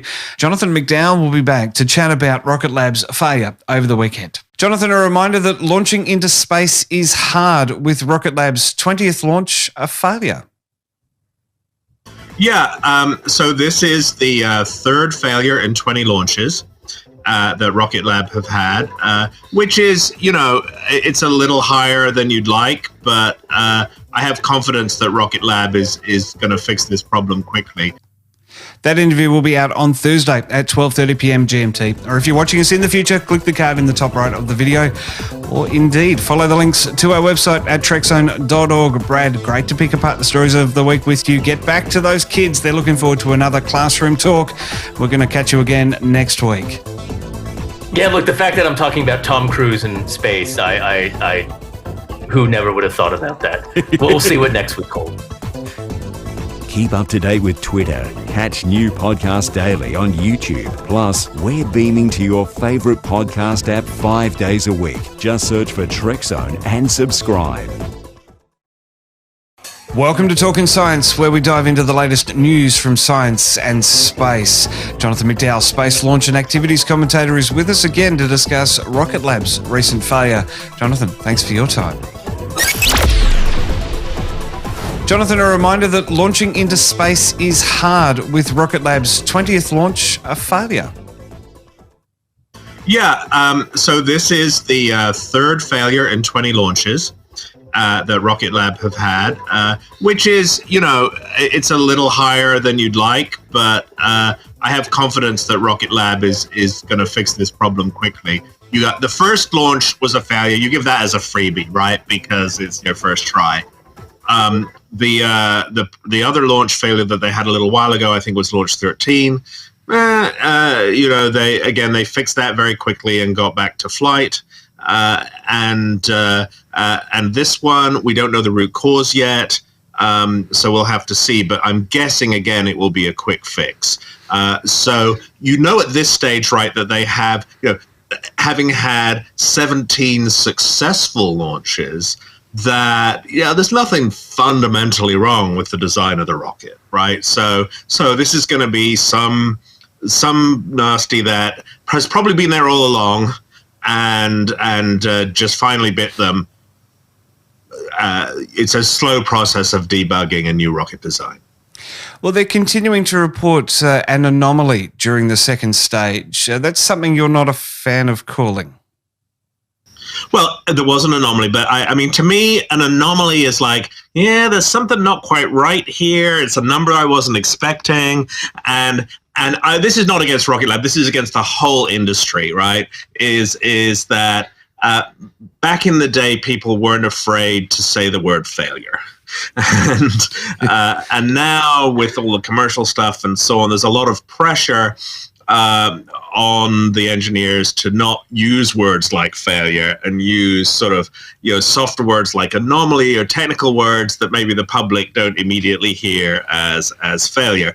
And so I'm arguing that that's bad, that's degrading the language, and the only way that we can push back against that pressure from the bean counters is mockery, make fun of press releases that say this, and it's all. It's not that there wasn't an anomaly. Maybe there were several anomalies, but crashing into the ocean is not an anomaly. It's a failure. And so just say it. We lost the mission. It's a failure. And this goes throughout the industry, that there's a lot of euphemism used when there are problems. And you look much better if you're straightforward about it and go, yeah, okay, that was bad. We'll fix it. We'll move forward. We'll make sure that particular one doesn't bite us again. Well, they released a press release on Tuesday saying that the investigation was ongoing, but data is still being analysed.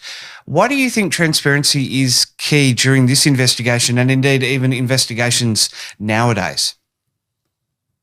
Well, a lot of people are interested, right? And you want to. Why is transparency important? It gives you confidence that they're not trying to sweep things under the rug, that they recognize the severity of it, and that they're going to address it. I want to make the analogy with a much worse handled problem, which was an anomaly. And that's the problems that the Ariane 5 has been having in recent launches. During several recent Ariane 5 launches, during fairing separation, there was a lot of a vibration environment during the fairing separation process. And it could easily have trashed the satellites, but it didn't. They got away with it. And so they didn't say anything about it. And it was only when people started wondering, why haven't you launched any Ariane 5s in the past few months? And it sort of came out that they were doing this big investigation to not have that happen again. And so that makes you wonder, what else aren't they telling you? It doesn't give you confidence that they have things under control. So I think, the Rocket Lab statement today narrows it down to the second stage engine shut down because a computer saw something was not right. And that's why it fell in the ocean. And then, so the question is, what do the computers see that wasn't right? And fair enough, it's going to take them a little more than 48 hours to look through their code and look through their telemetry and figure out what exactly. I mean, they probably do know a lot more than they're telling us already, but it takes a while to make sure that the thing that it's responding to really is the thing that was wrong, and checking out what the rest of the data, and you get an enormous amount of data back from these rockets, right? Just gigabytes probably of stuff that you have to pour through, and so making sure that you understand what the data is telling you takes a while, and so pretty soon you know kind of where the problem is, but you want to make sure it's not like something else is the root cause that caused that. And so I commend them for giving us what they feel comfortable saying so far, that it was a second stage commanded shutdown, that it was a fault detected by the onboard computer, and hopefully it won't be too long, a couple of weeks at most, before we get a little more information about exactly what that fault is. I don't know that one. Not even Alexa knows, Jonathan, but in a piece of good news, Rocket Labs confirmed the first stage has been successfully recovered after an oceanic splashdown. So everything's relative. Yeah, and let's be clear, as was the case in the early SpaceX days, when they were just going forward with the reusability, that's not the primary purpose of the mission. The primary purpose of the mission is to put the satellites in orbit. And that didn't happen.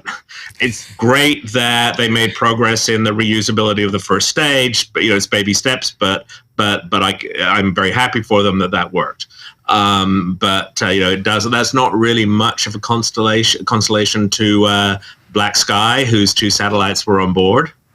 Now, the good news is that these are production line satellites, Black Sky 8 and 9, that are part of a constellation. Each satellite, excuse me, is pretty much the same as the next, and so it's not like you're losing a one-off satellite that's been 15 years in the making. That's something like, for example, the James Webb that's going to be flying on Ariane 5 at some point. And so exactly, which is why the whole Ariane 5 thing is a bit nervous making. And so, with 2 Black Sky satellites, they'll just roll another couple other production line. Having said that, even for a production line satellite, the amount of human, they're robots, right? Who cares that a couple robots get blew up? Their insurance, but that's like lives of years of people's lives, painstakingly putting these things together, and having been involved in space missions myself and in the preparation for space missions, I know the agony and the emotion that goes into preparing these things for launch. And I fortunately haven't been involved in a launch failure myself, but I've had friends who've seen 10 years of their life go up in smoke when something went in the ocean, and so it's always heart-wrenching when one of your robotic babies ends up in the drink. It absolutely. I can just imagine, what that sinking feeling. Pardon the pun, but that's what it'd be to watch all that effort go down in flames and into the ocean. Well, we're going to have to wait for that final report to come in, Jonathan. Thanks for beaming in and giving us an update on Rocket Labs. You're welcome. Keep up to date with Twitter. Catch new podcasts daily on YouTube. Plus, we're beaming to your favorite podcast app 5 days a week. Just search for Trekzone and subscribe. Welcome to Talking Science, where we dive into the science and space news of the week. Dr. Brad Tucker is here. Brad, happy Tuesday. Yeah, how's it going? Doing really well, my friend. Let's get the headlines in this, the 20th week of 2021. Virgin Galactic flies for the 3rd time and the first from its New Mexico base. The RAAF formally announces and sets up their space division. And a super blood eclipsed moon will make the 26th of May a very special night for skywatchers. Brad, last week you were in Orange for the STARS program. I'm so glad to see that that's back on track this year, giving telescopes to schools who need them. What's it like to head out there and teach the kids? Yeah, it was fun to get back out on the road. We visited Cowra and then Orange back to back, and it was quite receptive, and it's exciting, especially with lots of the great things to talk about, and also just highlighting how fast space is changing, and how many exciting things are happening that, had I visited last year, they wouldn't even really have been a story. So it's really exciting to just highlight that, and also what we're doing as part of this amazing stuff here in Australia. Well, before we get into the show, a quick reminder of the socials. We can find you on Twitter at BTucker22. I'm on Twitter at Miramat86, and of course, Trekzone on Twitter as well. Plus, find our YouTube channel for the latest eps and on your podcast app of choice. Brad, first up in our headlines, China's Zhurong rover has touched the Martian surface for the first time over the weekend after landing about a week ago.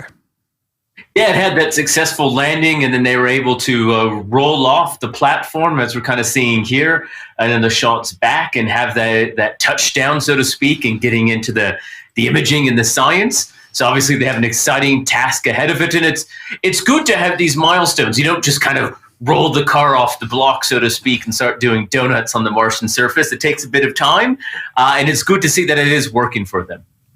Well, Dr. Sarah Pearce has been selected as the telescope director of the Square Kilometer Array as that multinational project really gets into another gear. Yeah, extensive background in radio astronomy and CSRO. She's been quite a big part of the SKA or ASCAP, the Australian Pathfinder version of it, to date. So a very sensible, logical, and really the best, most awesome choice, and just a great person to work with. So she'll lead Australia into doing amazing things with this new gigantic facility. Brad, moving into our stories of the week, and Virgin Galactic has flown for the third time and the first from its New Mexico spaceport. Yeah, look, we're talking almost every week about a new private mission, and you can't really ignore Virgin Galactic really trying to set out and go with this whole goal of just space tourism. And as you said, their third successful flight. And really, as you said, their new one from New Mexico, what Virgin Galactic has always wanted to do is their spaceport in the Mojave Desert as well as New Mexico for both multiple places to land, take off, potentially even multiple ports to operate out of simultaneously. So it's good to see them progressing quite well, hitting what their new milestones they think are, with the aim of the first tourist, Richard Branson being the tourist going up later this year.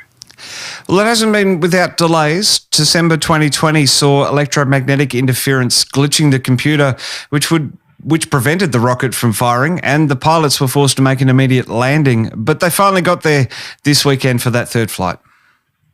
Yeah, look, they obviously wanted to do that last year so they can really hit the ground running this year. It doesn't always work that way. That's okay. This is why they're doing their testing. This is why they're taking their time, all those sorts of reasons.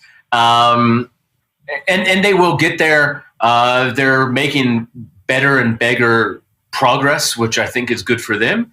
And I don't think we're too far off seeing not only just more flights for them for their final test, but really those first paying customers to go up on that Virgin Galactic Unity ship. Well, as we've talked about before, SpaceX, Blue Origin and Virgin Galactic are all duking it out to get a slice of the commercial spaceflight pie. Is Virgin's offering any different to the others? So, what Virgin is doing is really just the tourism market, where Blue Origin and SpaceX are obviously trying to develop this kind of comprehensive system of going into low Earth orbit, taking some tourism, bidding on contracts to the moon. That is just one part of their offering. Virgin Galactic is really set aside just doing this as their primary business. Now, you can say there's positives and negatives to that. As Blue Origin and SpaceX develop, they will have more offerings. However, they'll be so focused on everything, they may not be able to dedicate to that tourism market. That clearly is what Virgin Galactic has identified as that niche.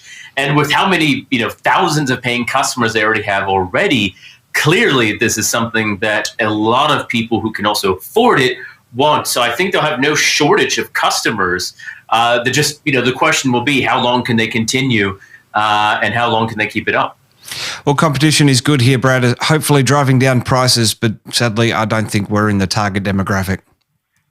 No, not anytime soon. But this is the interesting thing to see how it will evolve. Will it be something that, again, is only just for the super rich, or are there other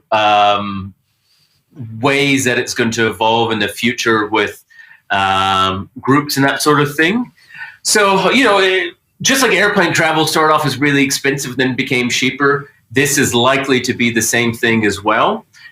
So, we will see it in the future and how it develops as an industry. Just as I don't think anyone really expected to see how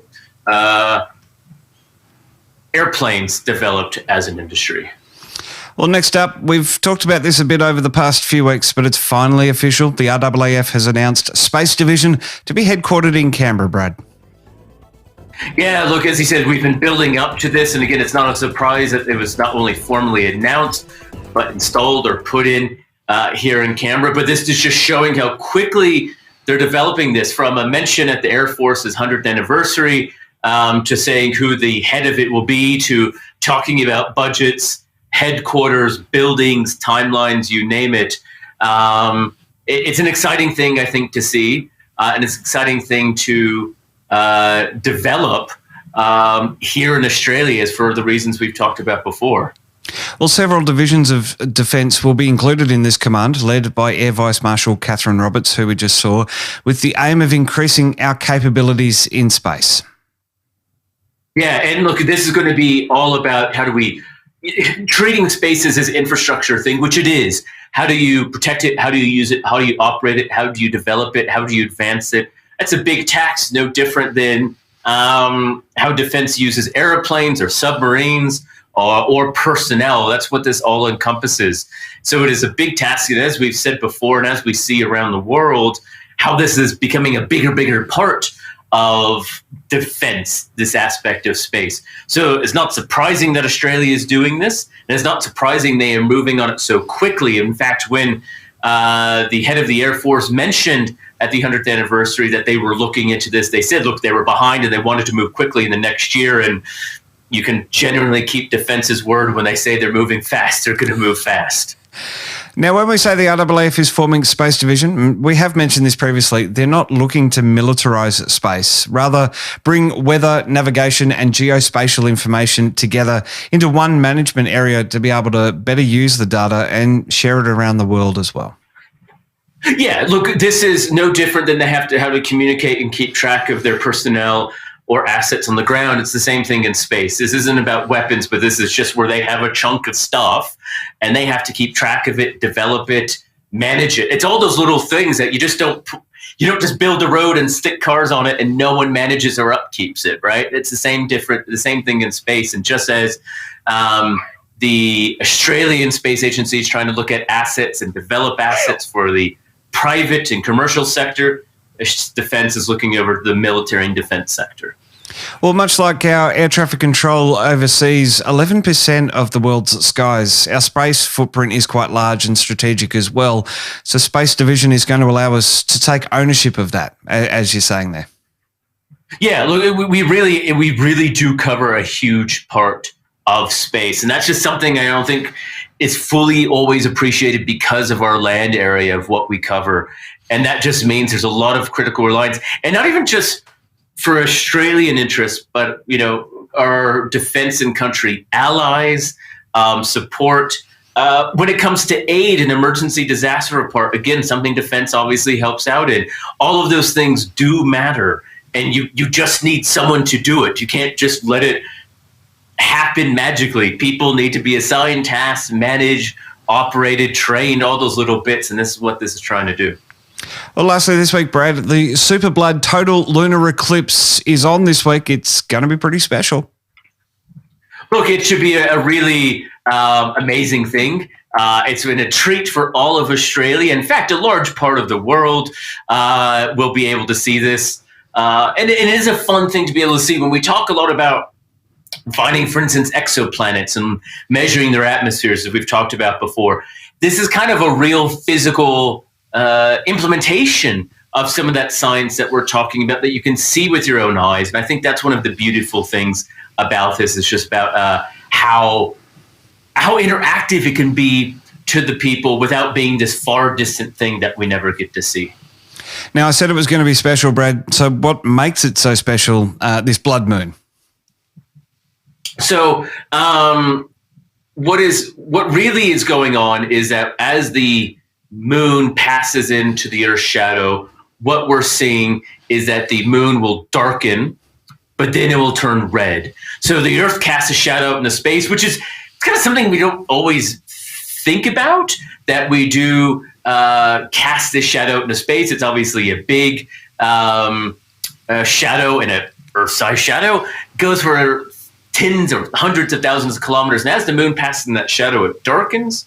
But it also turns this reddy orange color, what we call the blood moon. And this is because a little bit of light skims the Earth's atmosphere and then projects into space. And as I was just saying, we've seen this technique. In fact, we talked about when NASA used a lunar eclipse to help calibrate its measurements of atmospheric planets by using the Earth as a test case. We see a little bit of this Earth light lighting up the moon, turning it that reddy orange color. Well, the moon's going to head into the penumbral phase at around 6:45. I'm going live at 7 p.m. tomorrow night as the partial eclipse gears up at 7:45. Very much excited because I'm joining up with the Scenic Astronomy Association, who have a telescope pointed at the moon. So we're going to have that shot of the moon for as long as this eclipse lasts. And we'll talk about when it ends at around 11 o'clock in a little bit. But for people watching the moon, we're going to be bathed in blood moonness for around 2 hours tomorrow night, Brad. Yeah, that's a great thing also about a lunar eclipse is it lasts for quite a while. There's not just 5 minutes that you have to catch it.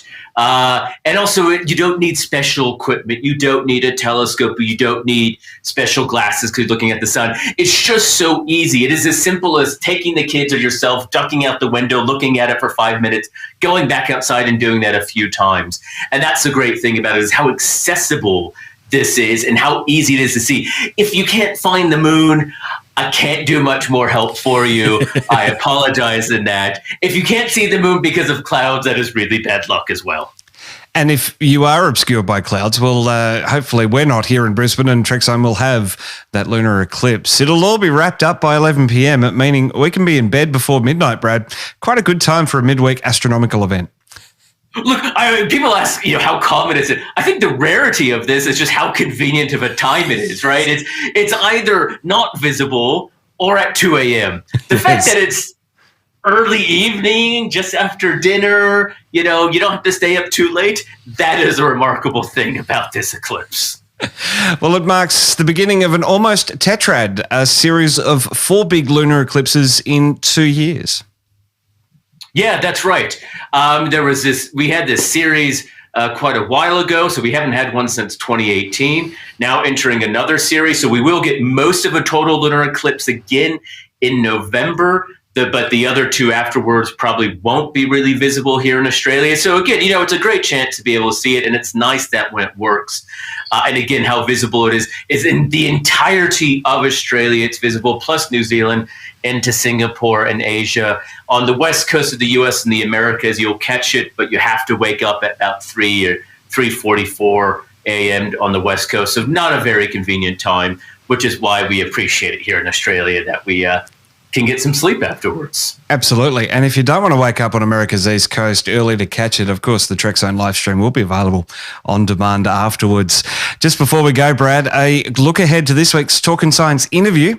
And it's a look back to that time when I spoke with Frank and Kurt at Northrop Grumman as the Antares 230 series rocket was about to make its maiden flight. I'm very excited today to be hooking up with Northrop Grumman in the US. They're just about to launch Antares and Cygnus to the International Space Station. I'm now joined by Kurt and Frank from over there. Gentlemen, thanks so much for your time today. Our pleasure. Glad to be here. Kurt, firstly with you, with Antares the rocket, can you tell us a little bit about it? Absolutely. Yeah, Antares is what we would call a medium-class rocket, and the first stage is liquid-powered. It uses kerosene as a fuel and liquid oxygen as the oxidizer. And the second stage is a solid rocket motor called the Castor 30XL.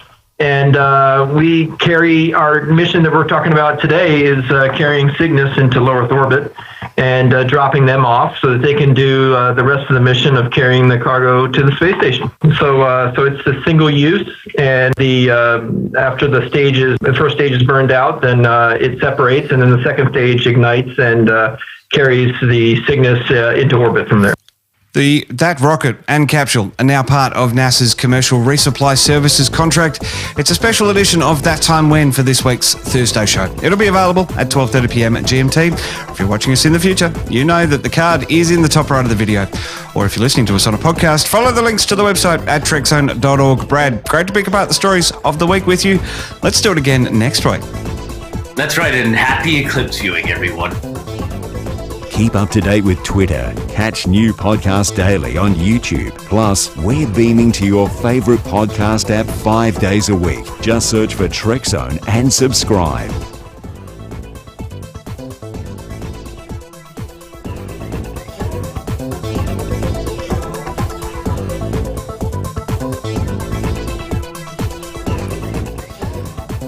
What an absolutely incredible sight. The blood moon turning a full shade of Earth's shadow and then re-emerging.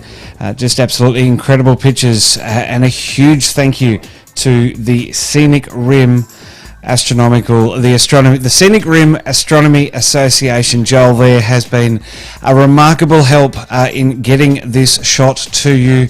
We were at risk of clouds, we were at risk of all sorts of things, everything that the astronomy gods can throw at you when you want to catch what is going on in the sky.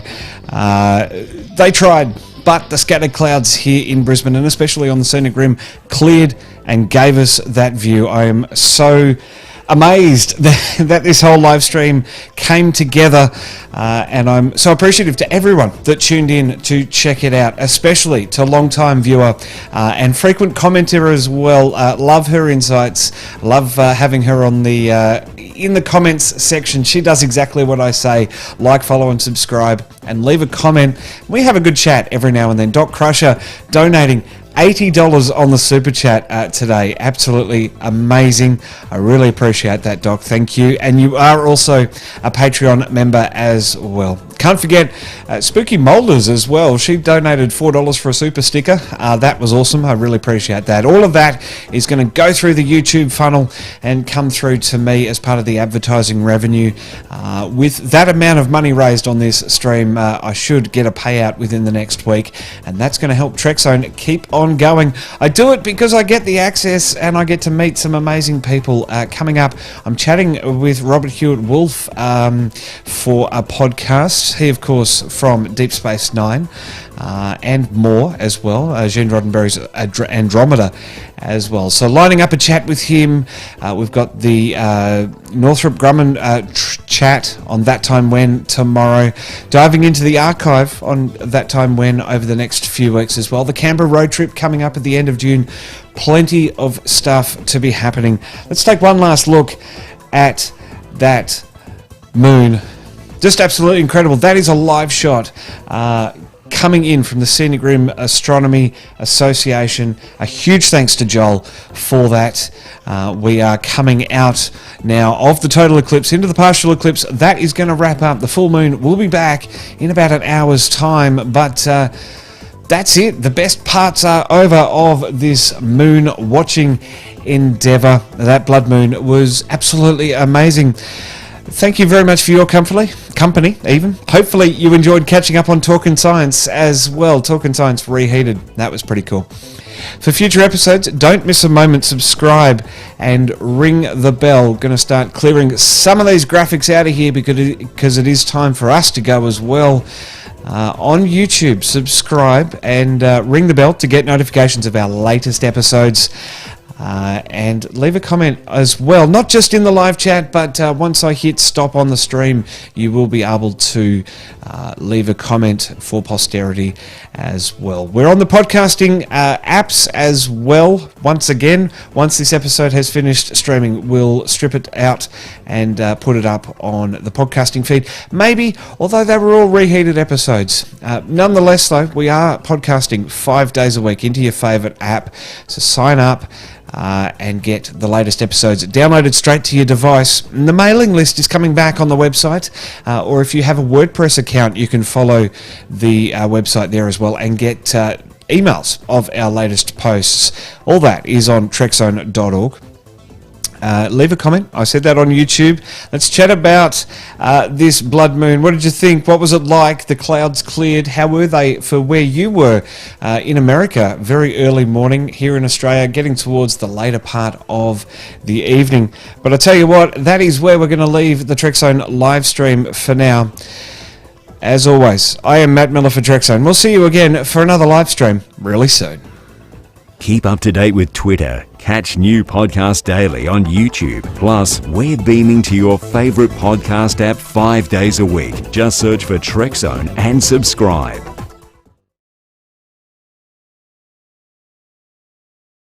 Keep up to date with Twitter. Catch new podcasts daily on YouTube. Plus, we're beaming to your favourite podcast app 5 days a week. Just search for Trekzone and subscribe.